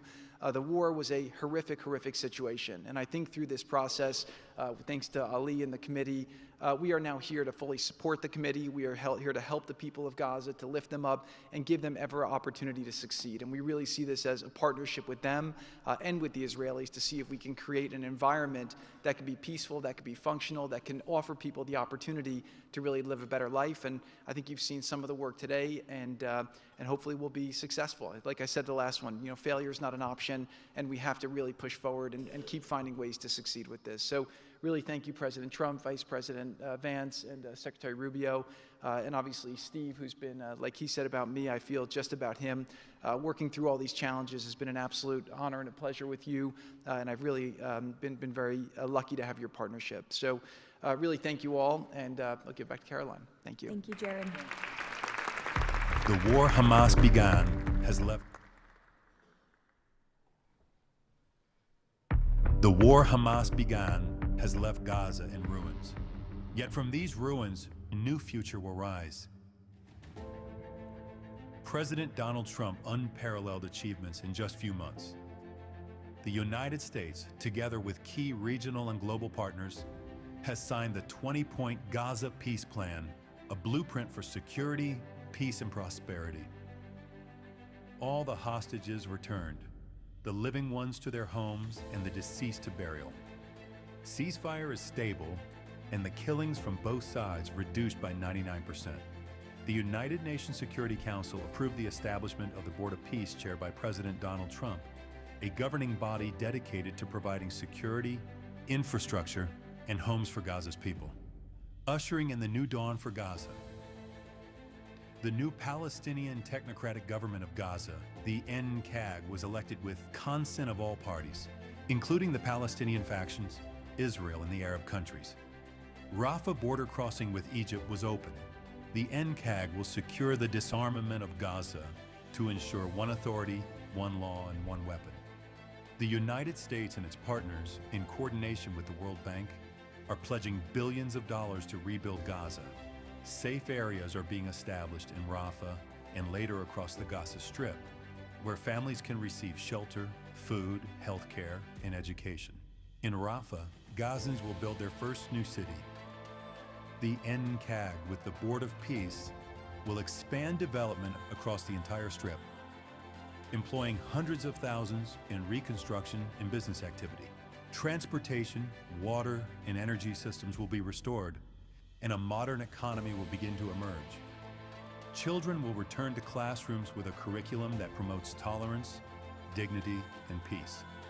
Our goal by year 3, Rafah fully rebuilt, unemployment curbed, and Gaza connected to the world through an Abrahamic gateway, linking it with Egypt, Israel, Jordan, Saudi Arabia, the UAE, and extending to India and Europe.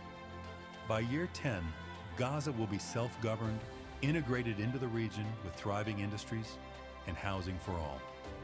This is the framework for Gaza's rebirth: secure, prosperous, and peaceful.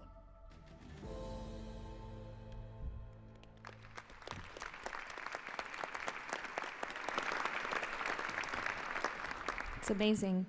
Now we will hear from our distinguished leaders who are here today, beginning with the King of the Kingdom of Bahrain. You're welcome.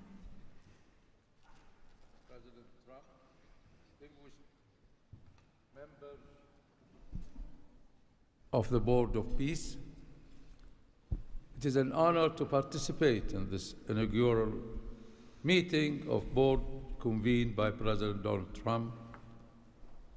I take this opportunity to extend my heartfelt congratulations on this worthy and timely initiative. The meeting comes during the holy month of Ramadan, where we will pray to Almighty God that our endeavors will bring peace, security, prosperity to the world. As a founding member of the Board of Peace, the Kingdom of Bahrain recognizes and endorses the tremendous potential of this body, the extraordinary drive of its chairman, and his sincere efforts to unify nations in our common objective of fostering and enduring peace for the Middle East. We greatly appreciate President Trump's initiative in presenting the Gaza peace plan and establishing this board as a vital platform for dialogue, action, and delivery. As we embark on this historic journey together, we urge all peace-loving nations, organizations, and groups to actively engage in the successful implementation of the second phase of the Gaza peace plan. This includes ensuring a lasting ceasefire in Gaza, facilitating its reconstruction, and providing hope and new opportunities for the people of Palestine and Israel. This inaugural meeting of the Board of Peace marks an extraordinary and pivotal chance to envision a new future to Gaza, one that emerges from the ruins of conflict to building a landscape of security, aspiration, hope, and opportunity for its people. And reaffirming our commitment to this vision, the Kingdom of Bahrain has contributed the funds towards the operations and administration of the Board of Peace, and today we announce our readiness to provide the necessary infrastructure and skills to establish an effective government digital services platform for Gaza. Our decision to join the Abraham Accord and enter into the CCBA agreement with the United States reflects our commitment to advancing peace and stability in the Middle East.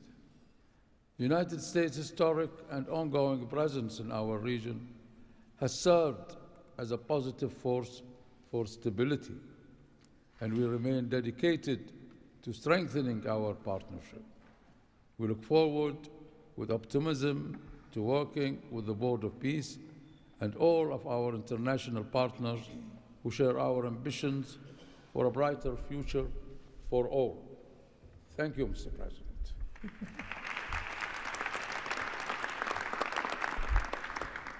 Next, the President of the Republic of Kazakhstan. Dear Mr. President, ladies and gentlemen, our meeting here at the Donald Trump U.S. Institute of Peace comes at a moment when decisive and pragmatic actions matter most. In fact, it's about making durable peace through practical, target-oriented measures, but not through endless conferences with wishful resolutions. Mr. President, your clear vision and far-sighted approach to promoting global peace and stability has inspired my country to join the Board of Peace. The Board of Peace is widely expected to respond directly to new realities by reinforcing existing multilateral efforts. The world has never seen a move like this. It is absolutely unprecedented because, in essence, peace through construction is a very innovative concept or project, and it has every chance to become a reality by our joint efforts. Therefore, Mr. President, I acknowledge and accept your conviction that lasting peace must be built on concrete actions. As our first step, we are ready to contribute a significant amount of cash finance directly to the Board of Peace without any delay. Kazakhstan is also keen to be part of the restoration and construction process through international companies with strong credentials. The program, mostly funded by our government, may include the construction of infrastructure, housing, residential complexes, schools, hospitals, and other important civilian facilities, as well as the rubble clearance. We pledge to fully accomplish our financial commitment toward the board. As one of the world's major producers of wheat, Kazakhstan is ready to provide humanitarian assistance to enhance food security in Gaza and beyond. Kazakhstan plans to provide 500 scholarships to Palestinian students to pursue academic programs in our universities over a 5-year period. We can share our internationally recognized e-government expertise and other digital solutions. Kazakhstan is willing to support the ISF by deploying military units, including medical units, and sending our observers to the Civil Military Coordination Center. Sustainable development in the Middle East requires new ways to promote peace, cooperation, and trust across the region. That's why Kazakhstan has joined the Abraham Accords.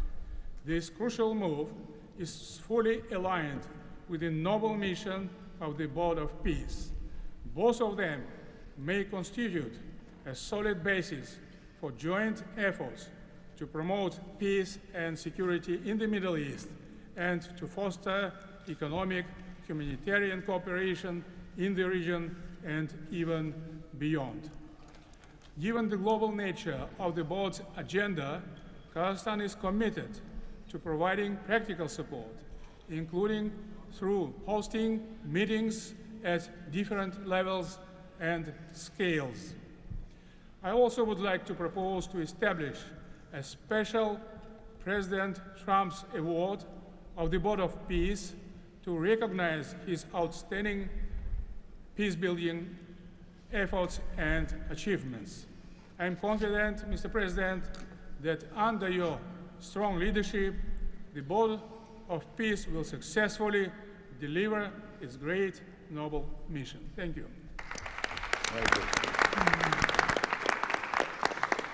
Next, the President of the Republic of Uzbekistan. Уважаемый господин президент Трамп, ваше превосходительство, позвольте выразить искреннюю признательность президенту Соединенных Штатов Америки Дональду Трампу за созыв инаугурационного заседания Совета. Несомненно, сегодняшний саммит – это результат политической воли и прагматизма президента Трампа.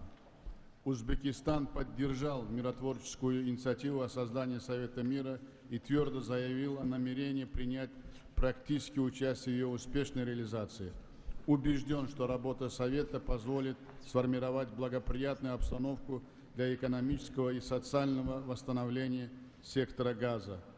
При этом любой механизм внешнего управления должен непременно опираться на внутреннюю поддержку населения сектора. Скоординированные усилия всех сторон позволят обеспечить устойчивость постконфликтного процесса и создание условий для скорейшего восстановления Газы. Подчеркну, что Узбекистан готов внести посильный вклад в возведение жилых домов, детских садов, школ и больниц.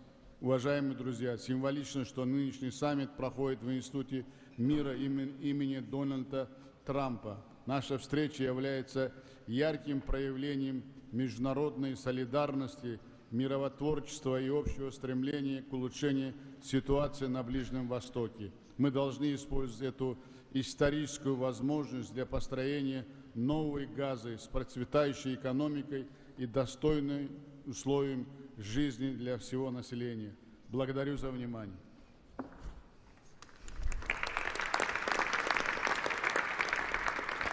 The President of the Republic of Indonesia.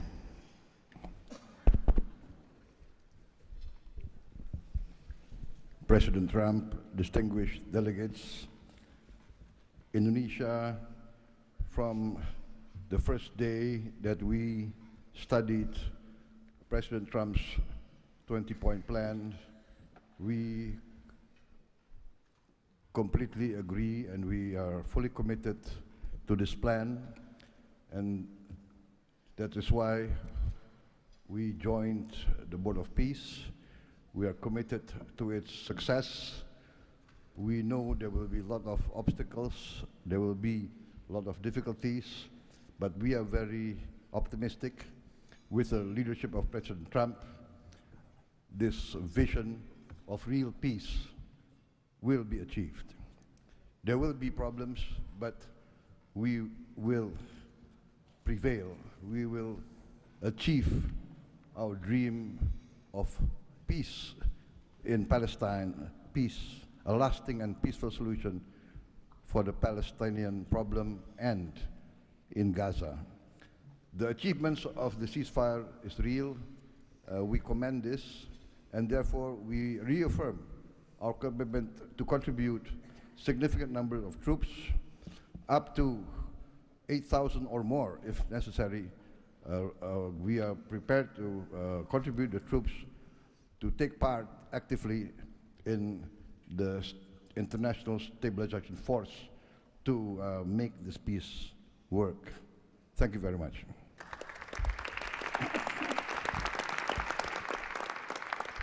The President of Romania.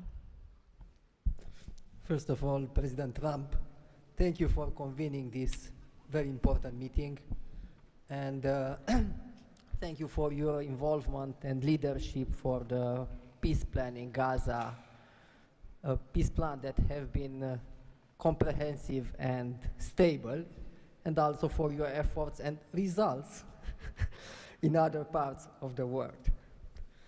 I think everyone desires peace, stability, prosperity in Gaza, but the question is how to act for, and it's why this meeting and this format is important. What Romania can do, first, on the humanitarian situation, we can increase the number of flights in order to extract children with disease and to treat in Romanian hospitals. We've done already, and we can do for 1,000 children and 4,000 family members. Secondly, we had a good expertise in emergency response systems like ambulance, fire systems, and we can help in order to rebuild that system, and we can donate some equipment. Third, we are already offering some scholarships for Palestinian students, and we can extend the program, and we can help also to rebuild, refurbish the schools in Gaza. And fourth, I think the most important, we had also some expertise. We can help to rebuild the institutions, like police, like justice, like public administration. We have done that in other parts of the world, so we have some expertise. We can contribute with experts, with trainers, and also it's important to say that we have traditionally good relation with Jewish people and with the Palestinian people, so it will help. So we can count on us. Thank you. The Prime Minister of the Republic of Albania. Thank you for inviting me to be part of this journey, Mr. President. The fully aligned bipartisan vote of support this initiative received in our parliament speaks for itself about how honored Albania is to be a founding member of this new organization. Many in Europe say the Board of Peace is meant to substitute the United Nations. It does not look to me like an attempt to replace the UN, but if it helps shake that agonizing giant and inshallah wake it up, then God bless the Board of Peace. Mr. President, we commend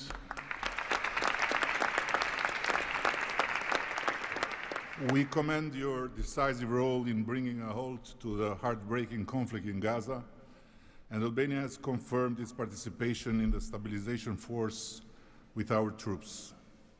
At the same time, I propose that this board invite all countries to contribute directly by building a dedicated public facility for Palestinian children, and in doing so, the world would help the children of Gaza, who are the most innocent hostages of the lunacy of Hamas, to grow within the tangible presence of the largest chain of hands humanity has ever joined together. By not only putting the money, but bringing their own architects in this, so the world will transform an wound of history into an oasis of hope, where compassion takes concrete form and the future is shaped around those who deserve it most, the next generations of Palestinians. Albania will be privileged to stand in that chain. Allow me very briefly to draw your attention to another open conflict closer to home, where President Trump's leadership during his first term brought Kosovo and Serbia closer than ever to a final peace agreement. The president of Kosovo was then brutally prevented from traveling to the White House to sign that agreement in the presence of President Trump. And this was the doing of the very same Sicario prosecutor that went after President Trump himself, and for that became worldwide famous. Today, the Kosovo president have now spent 6 years in pretrial detention before a special court in The Hague, sponsored by several democratic states, some of them present here, that should be shamed of that type of international justice. Just last week, Mr. President, another prosecutor, funded by this great country and its taxpayers, requested 45 years of imprisonment for him, a request that sent shockwave of humiliation through an entire peace-seeking nation. At this moment, only a few months stand between a man who rose from resistance to ethnic cleansing to become a peacemaker and the potentially devastating outcome in a court that has so far failed at every step to uphold the standards of democratic justice. For the sake of God, Mr. President, let's do something before, as you say, very bad things might happen again. And again, thank you so much for including Albania in this noble initiative by bringing close friends of Israel and of the Arab countries. We very much hope to be an added value in your amazing vision.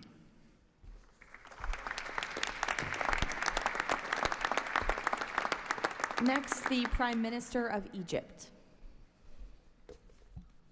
Your Excellency President Donald Trump, distinguished participants, I thank President Trump for convening this meeting.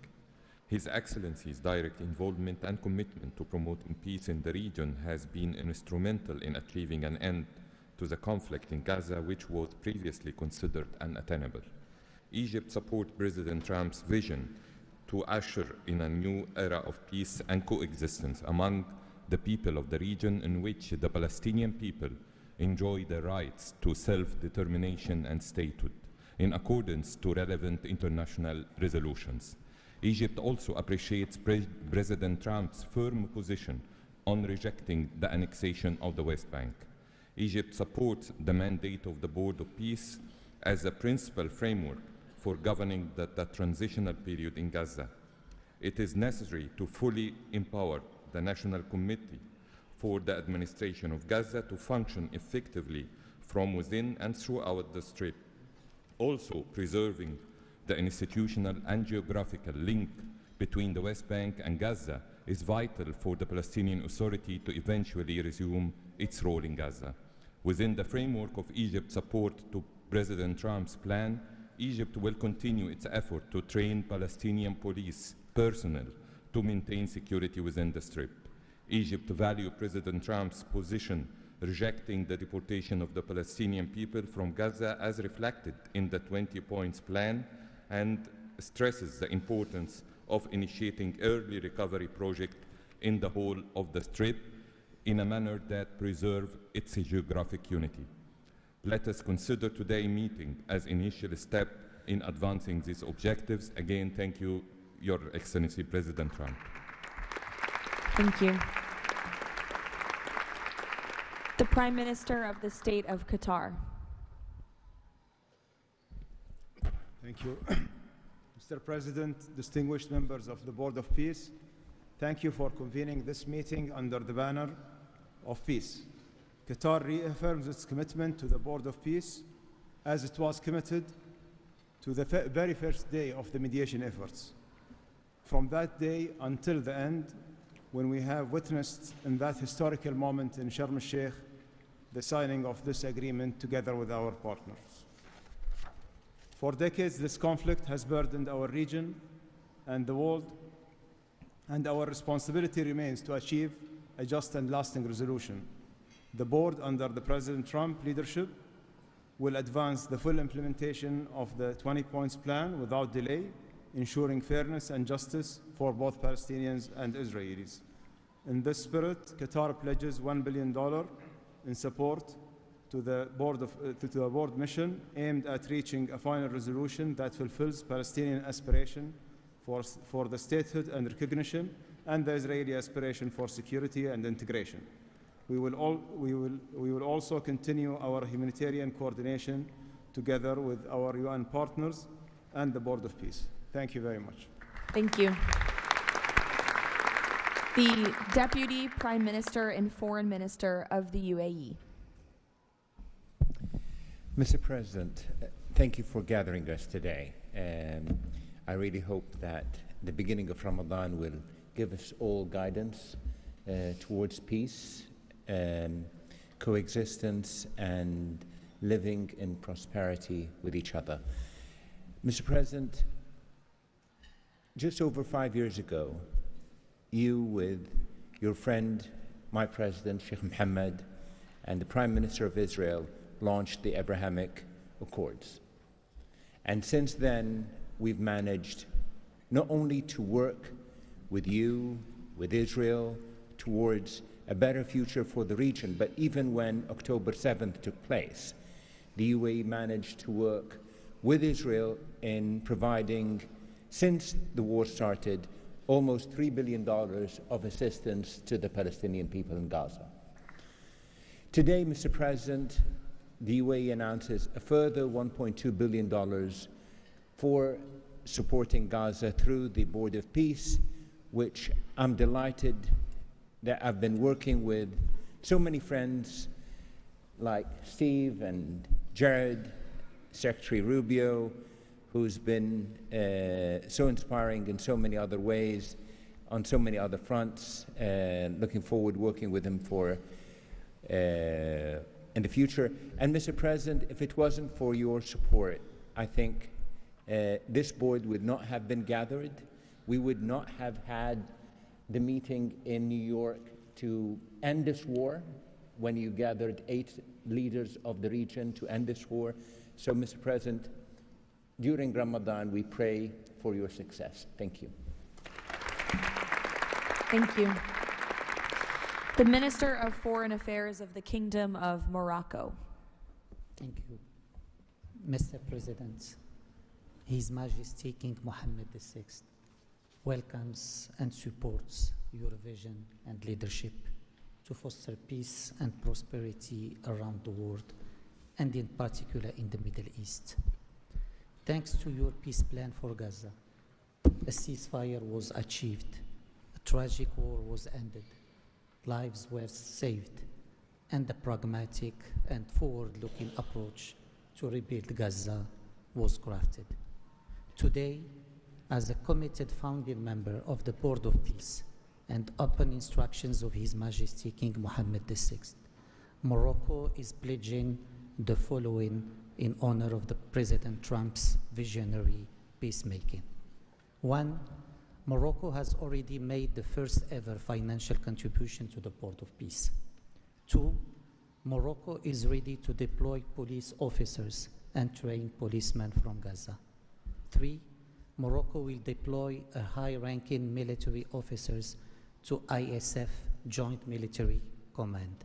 4, Morocco will deploy a military field hospital. 5, Morocco is ready to lead a de-radicalization program to fight hate speech and promote tolerance and coexistence. To conclude, allow me, Mr. President, to briefly highlight 4 elements. The conditions set in phase 2 of the your 20-point plan should be met for the success of our action. Preserving stability in the West Bank is crucial. The Palestinian ownership is important through legitimate institutions. Lastly, you are, Mr. President, the only leader able to bring peace to the Middle East. We hope that the stabilization of Gaza will help launching a global and genuine peace process based on the two-state solution. Thank you. Thank you. The Minister of Foreign Affairs of the Republic of Turkey. Mr. President, distinguished participants, after 2 years of immense suffering, ceasefire in Gaza has been achieved thanks to President Trump's personal engagement and our collective efforts. Yet the humanitarian situation remains fragile, and ceasefire violations continue to occur. A prompt, coordinated, and effective response is therefore essential. President Erdogan remains fully committed to Gaza's security, stabilization, and recovery. Turkey has already been providing immense amount of humanitarian assistance to Gaza. We can also contribute meaningfully to the rehabilitation of health and education sectors, as well as the training of the police force. In addition, we are prepared to provide troops to the International Stabilization Force. Mr. President, Turkey will continue to support your efforts towards a just and lasting peace. We remain convinced that the foundation of such peace is the two-state solution. Let us work towards that objective for the benefit of all peoples of the region. Thank you. The Minister of Foreign Affairs of the State of Kuwait. I'll be delivering my statement in Arabic. فخامة الرئيس دونالد ترامب، رئيس الولايات المتحدة الأمريكية الصديقة، رئيس مجلس السلام، أصحاب الجلالة والفخامة والسمو والمعالي، الحضور الكريم، السلام عليكم ورحمة الله وبركاته. أود أن أنقل لكم تحيات حضرة صاحب السمو الشيخ مشعل أحمد الجابر الصباح، حفظه الله ورعاه، أمير دولة الكويت، وتمنيات سموه بالتوفيق والنجاح لأعمال هذا المجلس. كما نتقدم بخالص الشكر لفخامة الرئيس دونالد ترامب على جهودها المقدرة والرامية إلى المساهمة في التوصل إلى إنهاء حالة الصراع، بما يؤول نحو إقامة الدولة الفلسطينية المستقلة على حدود 4 يونيو لعام 1967 وعاصمتها القدس الشرقية، وفقا لقرارات الشرعية الدولية بما فيها القرار 2803 ومبادرة السلام العربية. إننا نجدد دعم دولة الكويت المبدئي والثابت والتاريخي للشعب الفلسطيني الشقيق وقضيته العادلة، ولطالما كانت القضية الفلسطينية ودعمها تشكل أحد ركائز السياسة الخارجية الكويتية، الأمر الذي يحتم علينا دعم كافة الجهود والمبادرات الرامية إلى إحلال السلام، بما فيها خطة فخامة الرئيس الأمريكي دونالد ترامب ذات النقاط 20، معربين عن أملنا باستمرار نجاح هذا المسار، والذي يظل مرهونا بتكاتف وتضامن المجتمع الدولي. ختاما،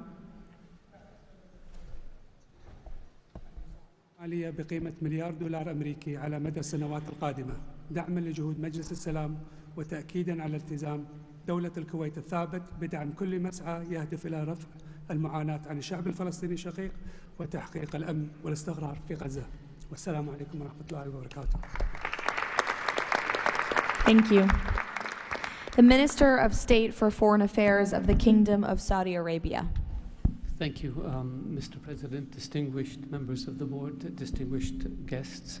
It is a pleasure to be here with you as we embark on a journey towards establishing a lasting and just peace in the Middle East, a peace that results in two states, Israel and Palestine, living side by side in peace and security, a peace that results in transforming our region from death and destruction to hope and prosperity by integrating the region, bringing together its resources and unleashing its potential.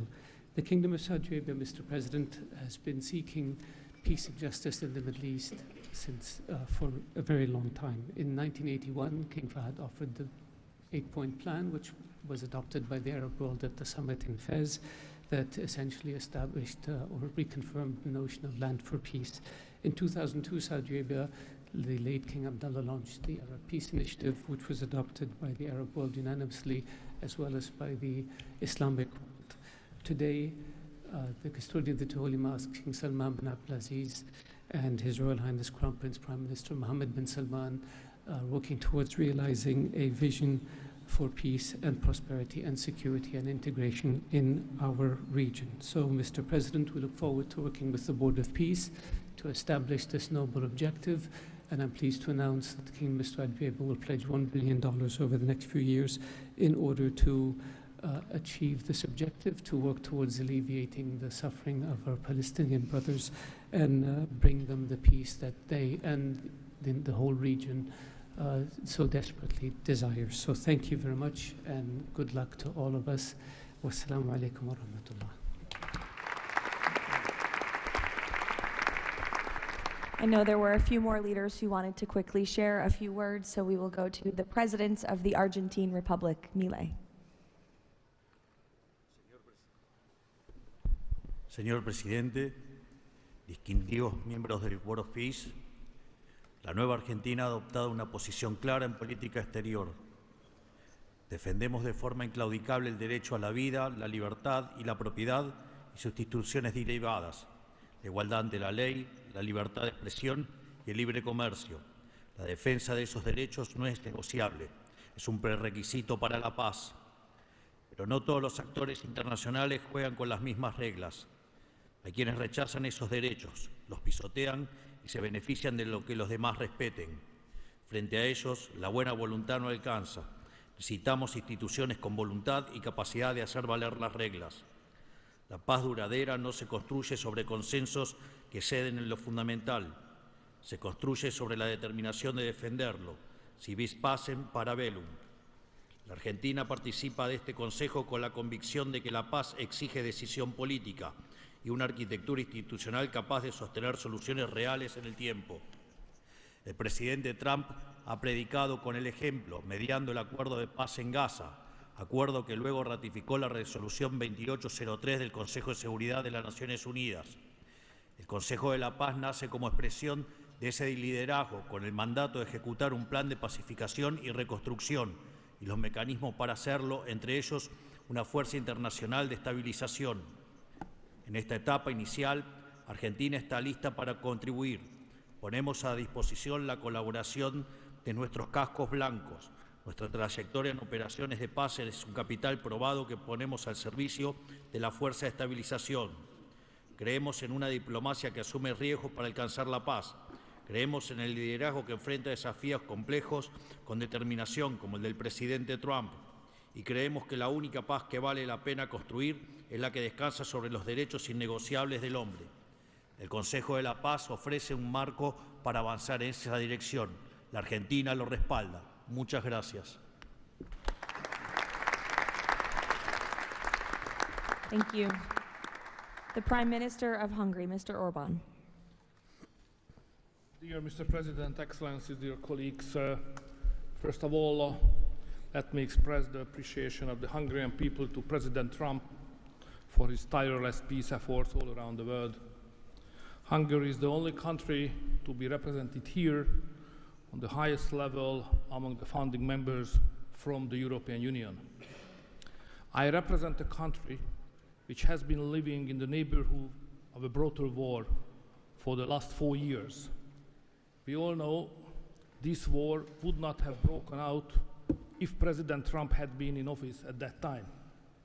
However, President Trump's return to office offers a great chance to multiply the peace efforts not only in Gaza, but in Ukraine as well.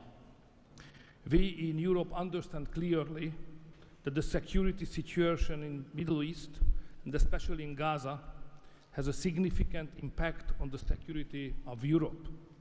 Therefore, our participation in the Board of Peace is not only based on principle, but also on our own security interest. Let me also share with you that there is serious talks going on in Europe about the Board of Peace and its future role. We understand that during the recent decades, international organizations have failed to fulfill their role to preserve peace and stability worldwide. Therefore, new initiatives are needed to bring forward the issue of peace globally. We are sure that President Trump's initiative to establish the Board of Peace is such a step to the right direction. President, we are proud to be among the founding members, and we are happy to be in such a great company. Thank you very much. Thank you. President Peña of Paraguay, who tapped my shoulder, wants to say a few words. Yes, thank you, Caroline. Thank you, President Trump. Thank you for bringing hope again, President Trump. I think that of the many things that you have achieved in the last 12 months as President of the U.S., I think the greatest thing, and I'm probably the youngest head of state here, is hope, President. We have lost hope about solving problems for many, many decades. A system that was broken, a system that was not able to bring solutions. Now we're seeing that thanks from your leadership, we are solving the issues. I come from a country that 160 years ago faced extinction. We went to a war against our neighbor and we lost 60% of our territory and 90% of the male population. So we know on our own flesh the hardship and all the difficulties of war. That's why Paraguay is so proud to be a founding member of the Board of Peace, and we're here to collaborate. Maybe we are not going to be the country that's going to bring the more money or the more security forces, but I think that there is a lot that all of the countries can bring to the table to solve these issues. Paraguay, together with a handful of countries, have been supporting Israel, and we will continue to do so. But we come here with an open heart to work for peace. And today is Gaza, tomorrow will be another conflict area in the world, but we need to solve each of all these conflicts, and I really appreciate the leadership that you have taken, President. Paraguay stands ready to collaborate next to you. We're going to continue to support the U.S. initiative. Probably the only day that we're not going to be able to support the USA is going to be on June 12th, because Paraguay is going to be facing the U.S. in the World Cup. Thank you very much. Thank you. The Minister of Foreign Affairs of the State of Israel, please. Thank you. President Trump, this is an important day. Your historic actions have proven time and again. You are a leader who takes initiative, forges new paths, and works toward a better future for the entire world.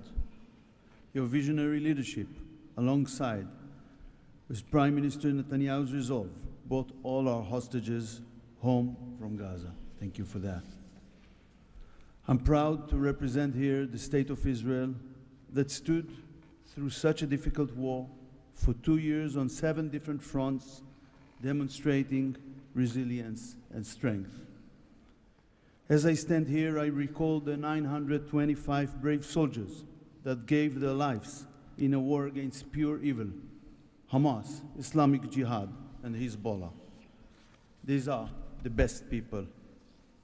To them, we owe our existence and all our achievements. They will not be forgotten. I think of them and their families who paid the heaviest price.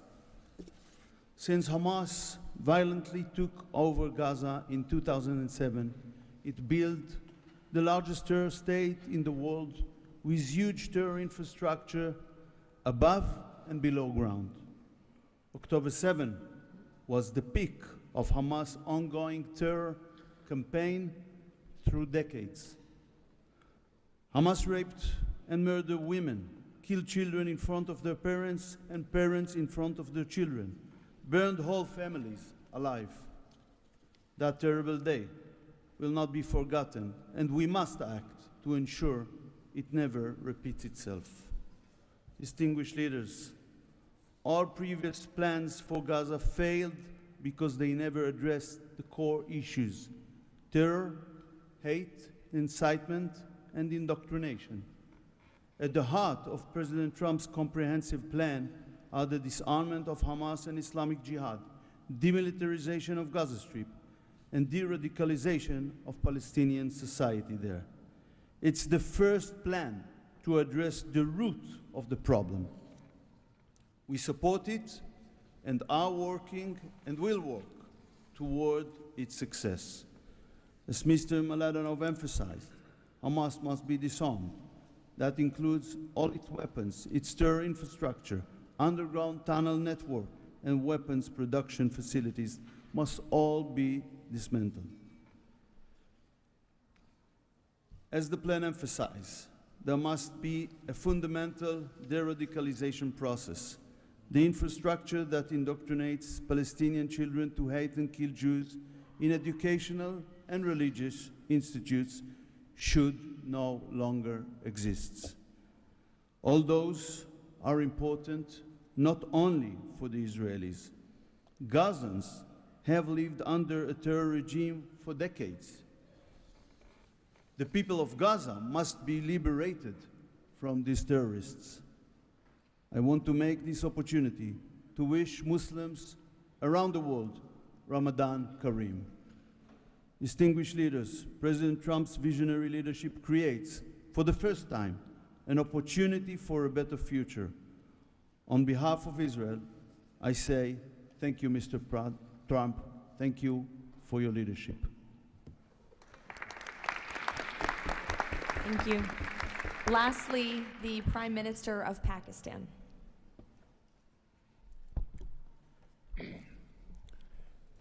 Bismillah ar-Rahman ar-Rahim. Your Excellency, President Donald J. Trump, members of the Board of Peace, distinguished guests, ladies and gentlemen, Assalamu alaikum and a very good morning. It's a great honor, Mr. President, to attend this inaugural Board of Peace meeting in this holy month of Ramadan, and may God reward you and make you successful in your efforts to bring lasting peace in Gaza. Mr. President, we deeply appreciate your unique initiative and your dynamic leadership in advancing peaceful solutions to conflicts across the globe. Your bold diplomacy has surely brought calm to many international serious hotspots.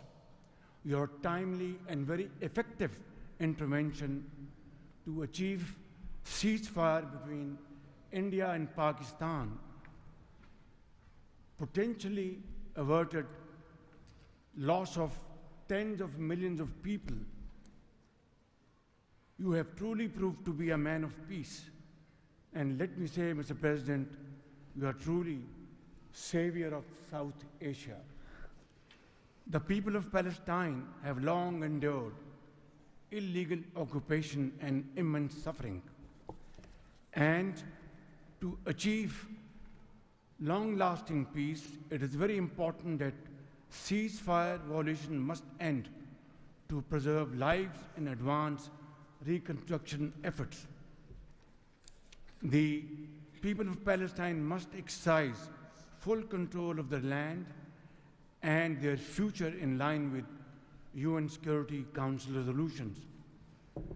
Mr. President, we must work together towards a credible pathway to Palestinian self-determination through the establishment of an independent, sovereign, and contiguous state of Palestine in line with the relevant resolutions. Mr. President, we hope that under your visionary and dynamic leadership, we will ensure a just and lasting resolution to the issue of Palestine. And today is a day which will mark a place in the annals of history that through your efforts, through your untiring support and great efforts, long-lasting peace in Gaza will be achieved, will be your legacy for all time to come. Thank you.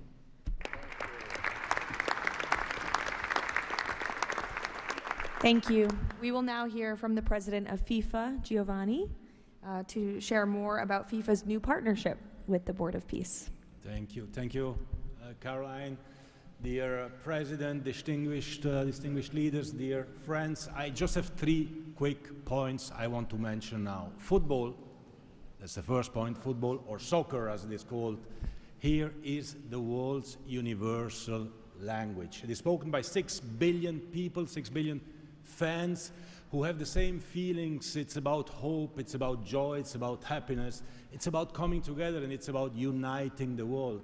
Mr. President will unite the world here this summer during the World Cup, but if we truly want to unite the world, we need peace, of course.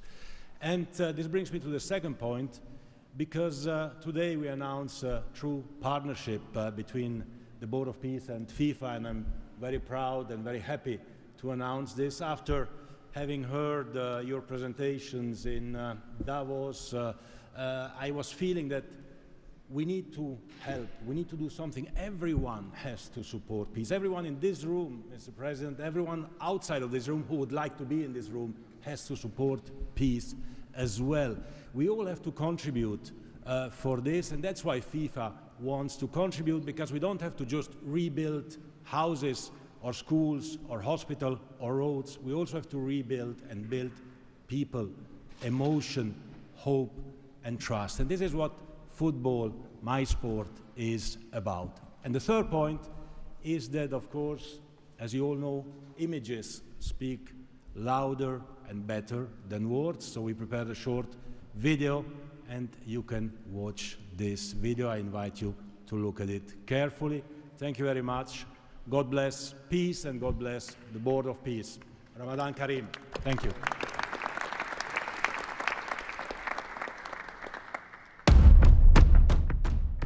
In a world where conflict has silenced playgrounds and broken routines, there is one language that still unites hearts: football.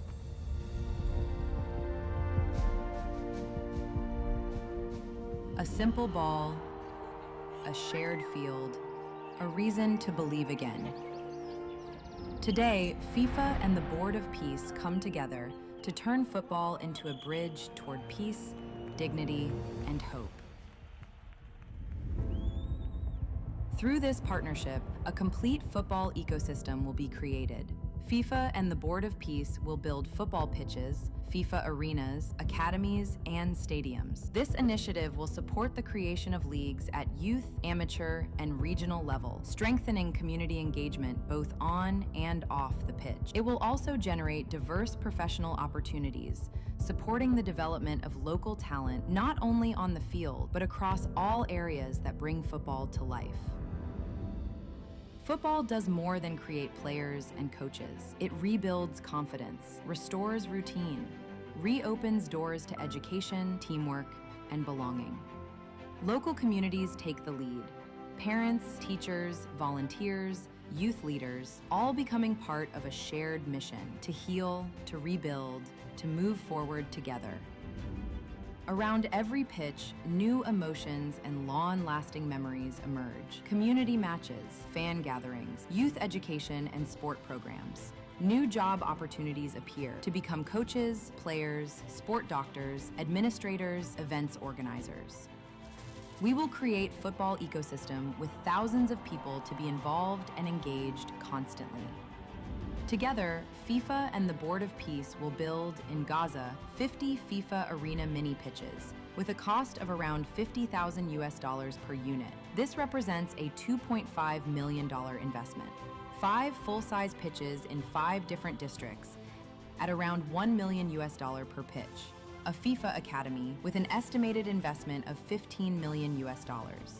And a national stadium for 20,000 to 25,000 spectators, valued at around $50 million. These investments will create a complete football ecosystem designed to support communities and future generations. FIFA and the Board of Peace, united for football, committed to peace.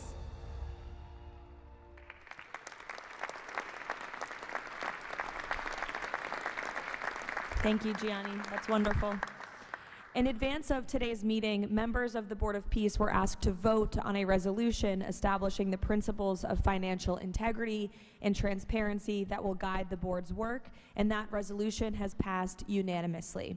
So now President Trump, as chairman of the board, will sign the resolution in the presence of a quorum of the board.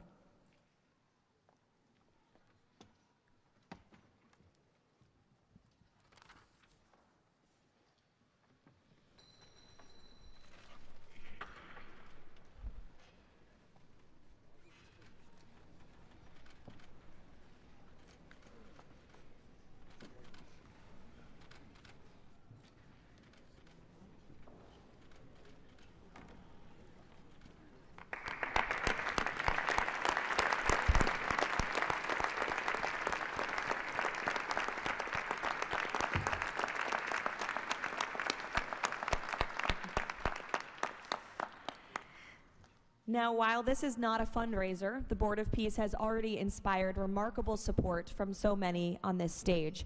As President Trump announced earlier, total pledges exceed $6.5 billion in relief and rebuilding in Gaza, and thousands of personnel have been committed to help preserve the ceasefire and secure enduring peace. I would like to ask the heads of the following delegations to join President Trump on stage as he signs the fundraising pledges: Albania, Azerbaijan, Bahrain, Egypt, Indonesia, Jordan, Kazakhstan, Kosovo, Kuwait, Morocco, Qatar, Saudi Arabia, the UAE, and Uzbekistan. Please join the President as he signs the fundraising pledges.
Congratulations. Now, President Trump, if you would like to say a few words to conclude, and then you have the honor of gaveling out the first ever Board of Peace meeting. Well, thank you very much, Caroline. And I will say that this has been, I think, will maybe be one of, if not the most important day of our careers. And we've had some pretty good careers up here, but this is something very special. And we're going to straighten out Gaza. We're going to make Gaza very successful and safe. And we're also going to maybe take it a step further where we see hot spots around the world. We can probably do that very easily. This is a tremendous group of powerful people and brilliant people. And I think that we can do things that a lot of other people would not be able to even conceive of or think of. We will help Gaza. We will straighten it out. We will make it successful. We will make it peaceful. And we will do things like that in other spots. Spots will come up. Things will happen that nobody's even thinking about now and not even conceivable.